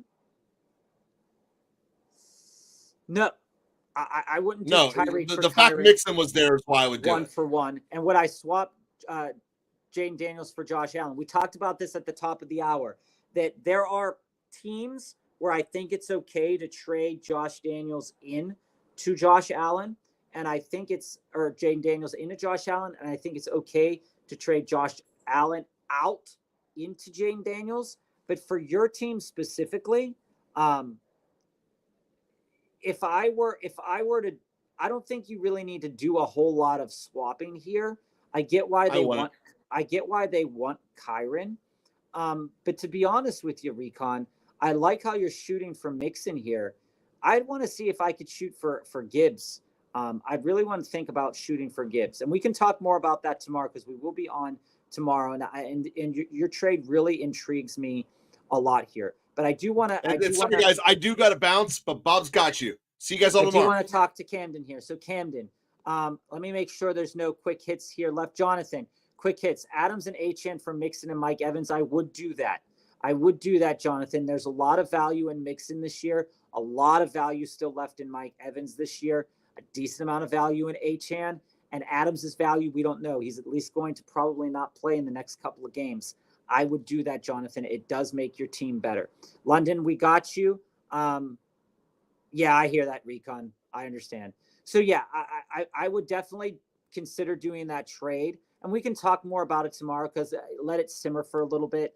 But I would definitely think about doing that trade. So, Jonathan, back to this point, I would trade Adams and HN for Mixon and Mike Evans. There's a lot of room left for those two players to really do well. London, I got you. We're going to rate your team after we answer Camden's questions here. Send Jamar for Bucky and Lamb. This is very, very intriguing. I have Stroud, Jane Daniels, Gibbs, Etienne, Braylon Allen, Akers, Chase, Nico, Garrett Wilson, Waddle, Cooper, McBride, Kraft. Would you send Jamar for Lamb and Bucky? Or would you send Garrett Wilson, Etienne, and Kraft for Kyron Williams and Scary Terry? All right, so here's kind of how I fall on this, Camden, a couple different ways before we get to London's team rate.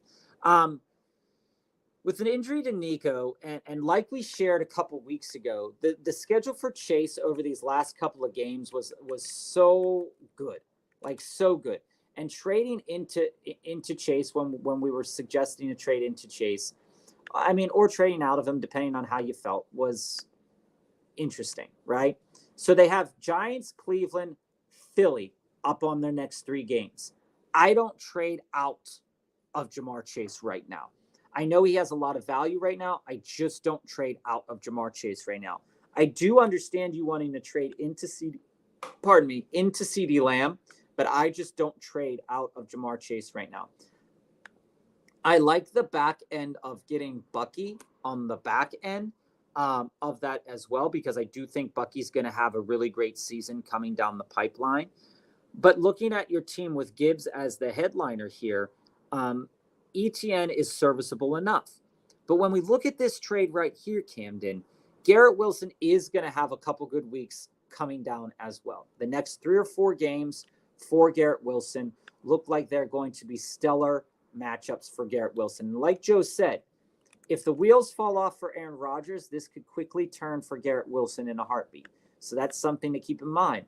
Also something to keep in mind, Devontae Adams is also been linked to the Jets. Week 7, they play the Steelers. That could be a tough matchup because of Joey Porter Jr. But then you have Buffalo, pass funnel, week 6. You have New England, week 8, not very good. Week 9 against Houston, and then 10 and 11, Arizona and Indianapolis. However, where I see for you, where you're trading into Kyron and getting Scary Terry, while I think moving the pieces that you're moving, these make your team so much better, right? Kraft could be a one-hit wonder. You don't need Kraft. You have McBride. You're selling Kraft at his highest value because the odds that happens again in consecutive weeks is not very high. And you're moving into one of the better running backs with a crazy amount of volume. So Camden, in my opinion, and I think Joe would absolutely agree, I'm willing to move on from Etienne.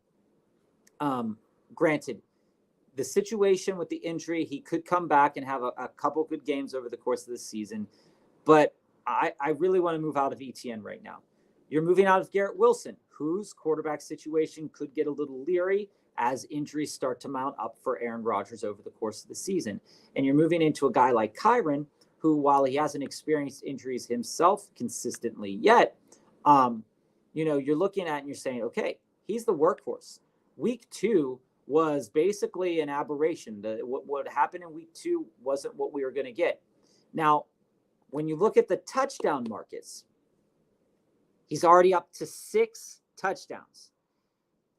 You're buying into him now, so you're not going to have the week 6 bye. So you're going to have another starter fill in, whether that's Braylon Allen or Akers if you trade away Etienne. I'm okay doing this trade because you're getting the rest of this season with Kyron, and there's going to be some really good games coming down, Seattle, Miami, New England, in weeks 9, 10, and 11 that are going to be really good. So Camden, I would definitely do that trade.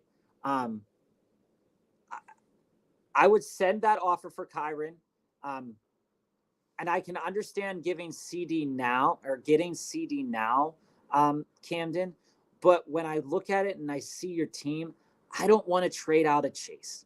I know that it would make your team.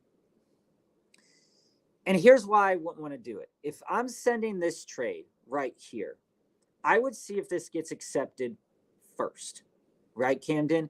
See if this gets accepted first, because if this gets accepted, Bucky basically becomes irrelevant to you.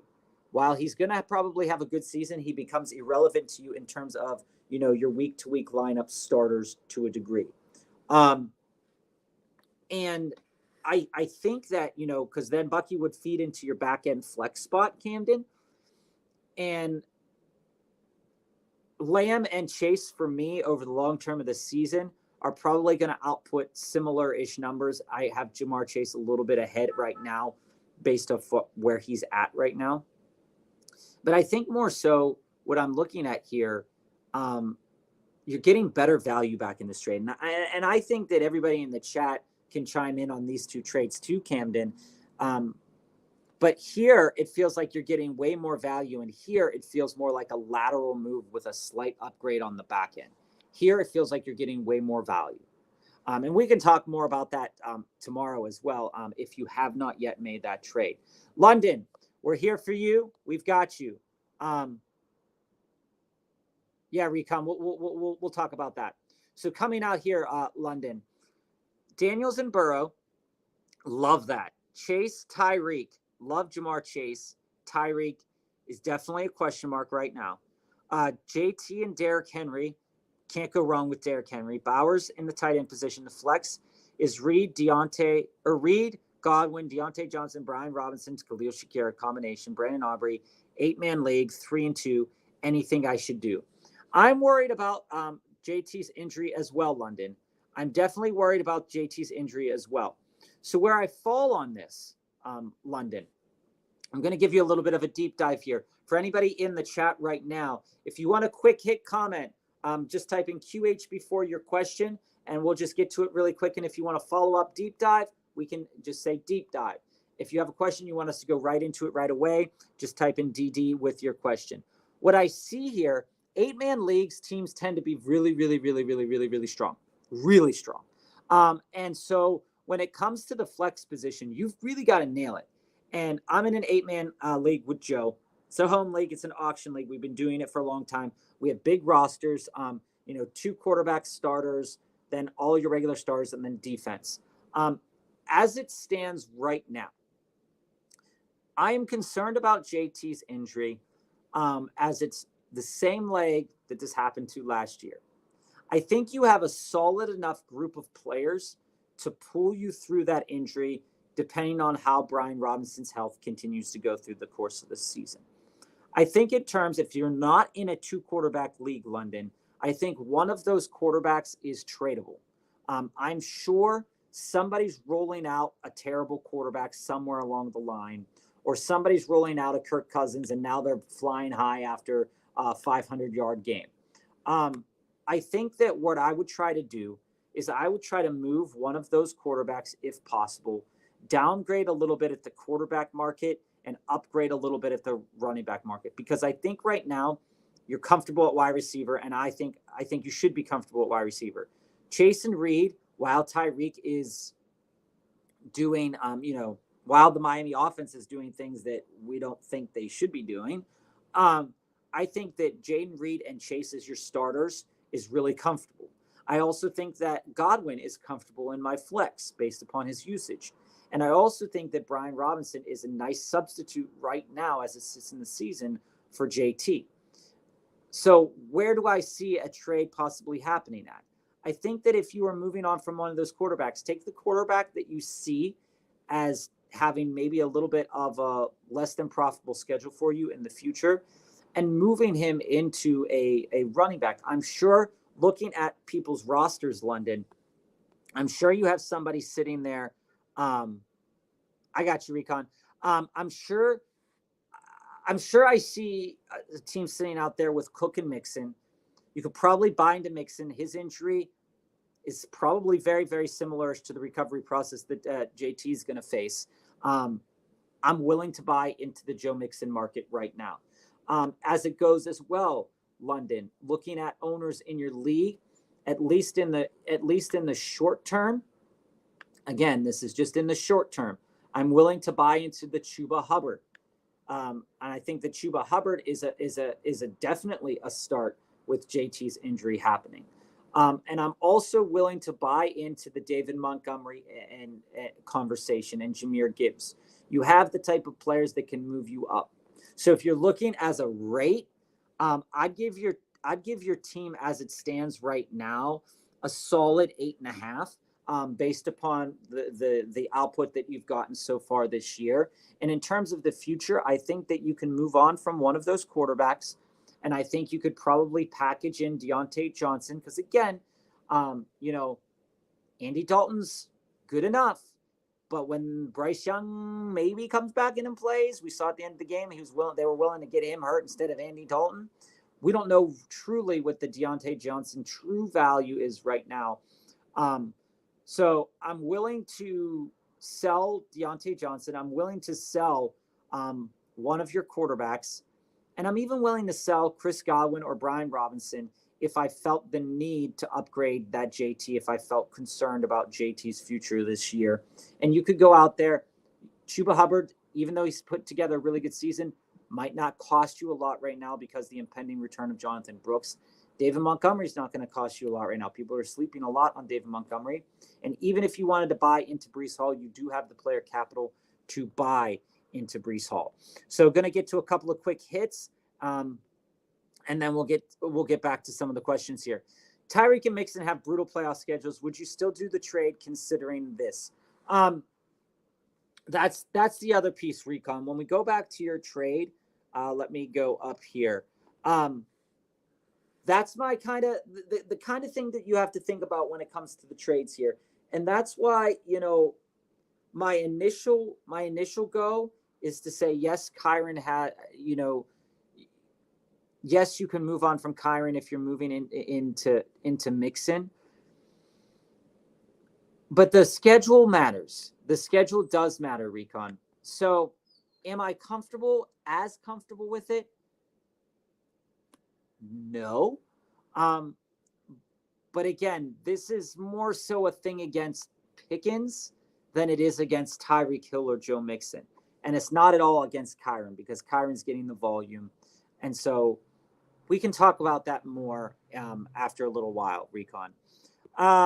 Coming down here, Miggy, I decided I'm going to ride it out and not trade Wan'Dale. I'm going to be 1-4. I'm taking it week by week in the matchup next week. Favorites me. My opponent has 4 buys. Miggy, that's totally something that when it comes to these bye weeks and holding out, Wan'Dale's one of those players that for some people has good value. For some people, doesn't. People aren't going to want to trade like Wan'Dale and somebody else for Breece, right? But again, when it looks like you're having a favorable schedule, you look up the matchup that you're coming by. I think for your question, Recon, and this is something that as we talk together and as Miggy pointed out for his team, look at who you will be facing potentially if you were to make it to the playoffs in those weeks. And look at, and while the schedule on paper will be brutal, we also want to think about, okay, Miami has been playing well. Their quarterback's hurt. All of these question marks. And Tyreek Hill, since that injury happened, hasn't put up a game over 10 points. Playoff schedule comes down. Houston, San Francisco, and Cleveland. And while that might look brutal on paper, Cleveland hasn't been playing that well. San Francisco hasn't been playing that well. And Houston, from a defensive standpoint, they haven't really been playing that well in terms of giving up fantasy numbers. So on paper, while it looks brutal, I think that if you're going to buy into Tyreek Hill and you want to do it, you've got to do it before before Tua comes back. And maybe you don't buy into him this week. Maybe you take Kyron's stats this week, but you're probably not going to be able to buy into Joe Mixon any cheaper the next week. You're giving a lot, and I totally get that. But I think you might want to wait on this one. I really do think you might want to wait on this one because Hill's not going to give you value right now. Mixon has to come back this week to give you that value. And Kyron is definitely giving you value this week. So, if you need a win this, or actually Kyron's on bye this week. So all of these players right now, out of all of them, Pickens is the only one, if Mixon's not healthy, that's going to return some value this week. So, maybe you sit on it for a week. Maybe you kind of hash out a little bit of a different trade, recon. Um, I still think it's good, though. I still think it's good. I definitely still think it's good to do. But again, all of these players, out of all of them, Pickens is probably going to be the only one that plays this week. Yeah, I think I would still do it. Although I do love Kyron. I do love Kyron. Dom, I'm receiving CeeDee Lamb, Connor, and Bucky Irving for Bijan, Evans, and Terry. Do I take it? Dom, we got you. This is what I feel about this trade. This is my initial lean on this trade, Dom, is that I am not really wanting to give up Mike Evans right now. And I'm really not wanting to give up Bijan right now. Bijan's had a couple solid enough weeks, but nothing in that 20-point, 25-point game that we're looking for yet. The Falcons seem to say, we can win without using Bijan like that. Let's go out and win Bijan, or let's go out and do that. Evans is going to get those touchdowns. He's going to get the yards. Maybe this isn't going to be the 1,000-yard, 1,200-yard season Mike Evans. CeeDee is always worth getting. Let me mind you, Dom. CeeDee is always worth getting. Connor, like we said at the top of the hour, I'm okay trading into Connor. I'm also okay trading out of James Conner. Connor hasn't played over 15 games in a season all but 1 year in his career. His rookie year, he also played 14 games. He's already played 5 games. Last year, he only played in 13 games. A couple years ago, he also played in 13 games. So historically speaking, unless he's at the best health he's ever been in his life, there are only, 12, 13 games left on the schedule. He's already played in 5 of them. Somewhere along the line, and this is just speculative, mind you, but it's something to really consider when you're moving into James Conner, is do you want to buy into that? The volume is there. There's no doubt about it. The volume is there. You want to buy the volume. I get it. I understand it. But also with a player like Conner, you're buying the injury risk as well. He has a higher injury risk than any other player. And for him, that injury risk comes where he starts a game and doesn't finish it. Starts a game, doesn't finish it. So that's kind of the viewpoint that I have about James Conner. I would do this trade if I'm receiving CeeDee, and maybe if I could get back a running back that's not James Conner. I'm okay taking on Bucky because I think Bucky has a lot of good long-term value. But if I'm selling Bijan and I'm selling Evans, somebody's willing to buy the dip there on Bijan. You're buying the dip on CeeDee a little bit. And moving on from Terry, I'd want a better running back than Conner. I'd want a more I would want less of an injury risk than Conner. The volume is there. I'm not fighting that volume at all, Dom. I would say right now my initial lean is to not do that trade. I would try to figure out a different way to do CeeDee because it feels like there's a lot of evening out happening here. I would want CeeDee on my team, but again, I think there's a lot of evening out, and I don't think it's fair, but I don't think this player combination for your team would be what I would want to buy into. Giving up 2 wide receivers and 1 running back, getting back the back end. How are you going to be using Bucky, Dom? That's the other thing. And we can talk more about this tomorrow too. If you join us tomorrow, Dom, is what's the point of getting back Bucky? If the point of getting back Bucky is to play him as a back end flex or to play him in the bye weeks, I totally see that. But I'm not sure how that fits. So we can talk a little bit more about it tomorrow as well, because I am going to be popping off in a little bit here. Ramondre is hungry.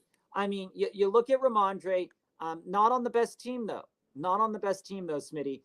Did have a nice long run early in the game, and then pretty much nothing really much after that. So I think when you're buying into a guy like Ramondre, or when we're talking about Ramondre at all, I wanted to play Ramondre in week 3 against the Jets. That was not a good game. That was a terrible game. You're going to have bad games out of Ramondre. you're going to have bad games out of Ramondre. You look at the schedule coming up. Week 7 against the Jags. Week 9 against Tennessee. Chicago could be a rough sled, but you just saw what Chuba did. If they can get some groundwork in their passing game, Ramondre should be okay. But the problem isn't Ramondre. He does fumble, but the problem is this passing game. This passing game is not laying up, and it's the same. It's not doing much, and it's the same thing that happened last year to Ramondre. Ramondre is valued too high in most respects.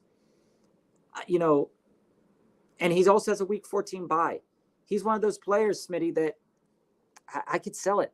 I could sell him in a heartbeat, but also if he's cheap enough, I'd buy him. Smitty, when it comes to the Steelers, are the Steelers going to play Justin Fields or Russell Wilson? Here in Steelerland, we're sitting here watching the game last night. The big rainstorm really kind of took it out of us, but eventually they're going to start Russell Wilson. I don't know where their head's at because Justin Fields is so young. Why are you going in and doing Russell Wilson? I get that they offered him the deal. I get that they offered him the starting role, but you play the better player. And right now, Fields gives you an immense. The Steelers, granted, the offense didn't look great yesterday. The whole team, it didn't look like a great game. But again, chalking this one up to the weather, late start time, whatever have you.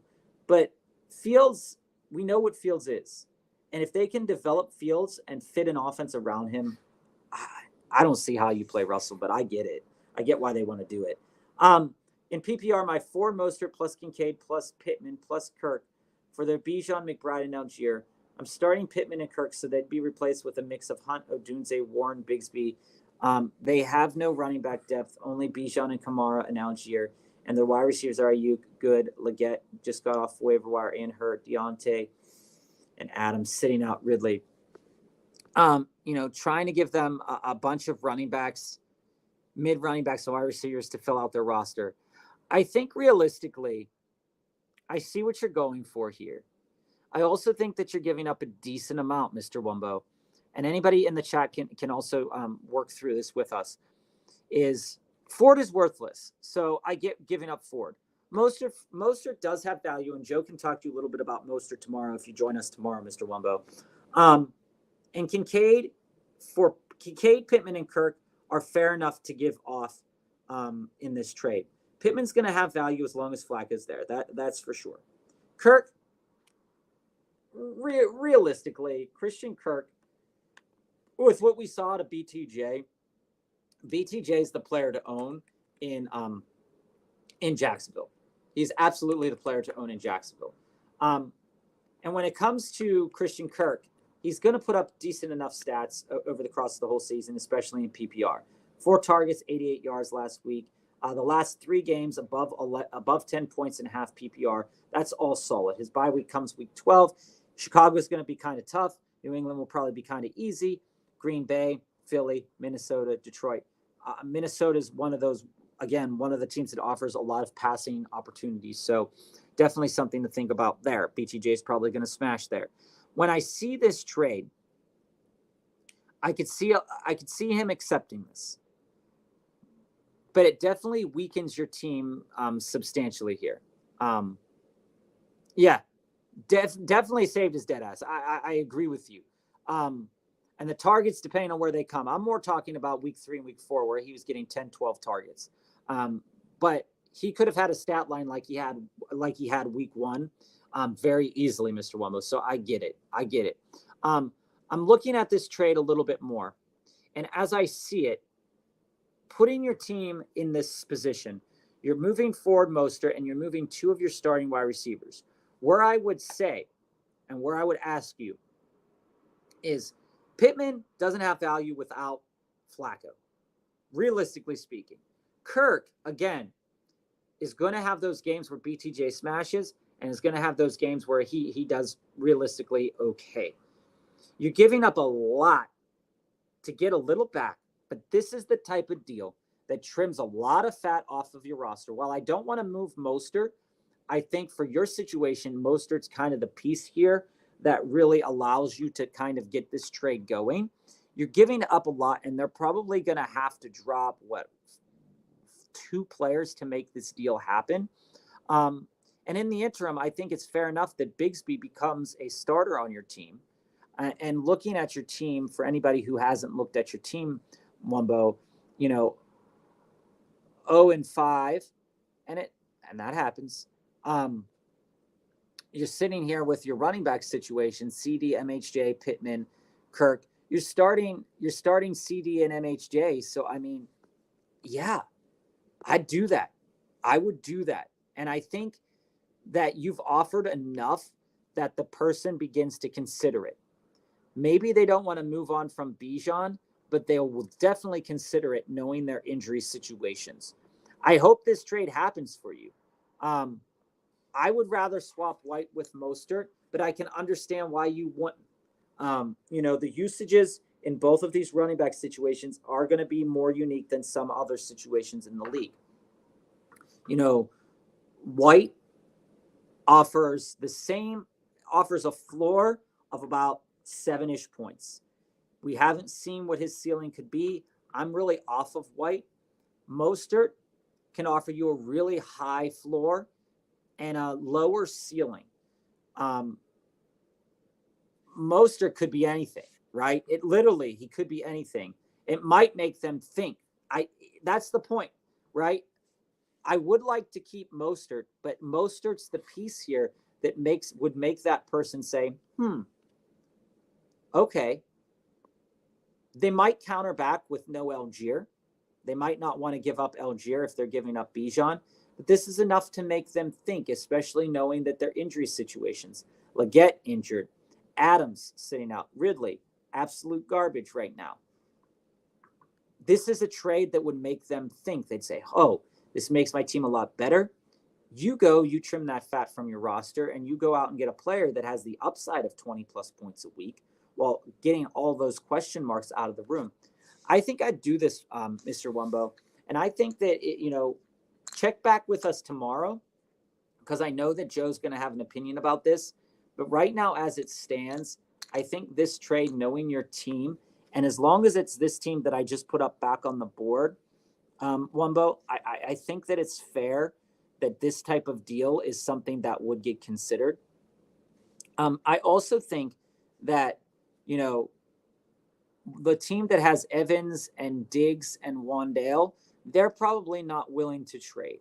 This is a team that's probably solid, doesn't really want to trade. So I think you're targeting this through the right framework as well. That bench is rough. I would do that trade. You can try it today, or you can wait till tomorrow. I would do that trade right now. I would propose it and see if he comes back to you. Because again, a trade with a lot of players like that, people tend to get like, oh, maybe they're just trying to equalize it a little bit.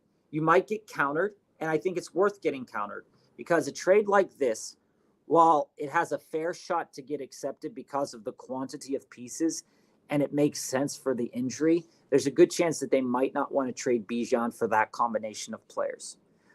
I would propose it, and I would think that it would probably get accepted based off on those injuries, Mr. Wumbo. But we can definitely talk more about it tomorrow.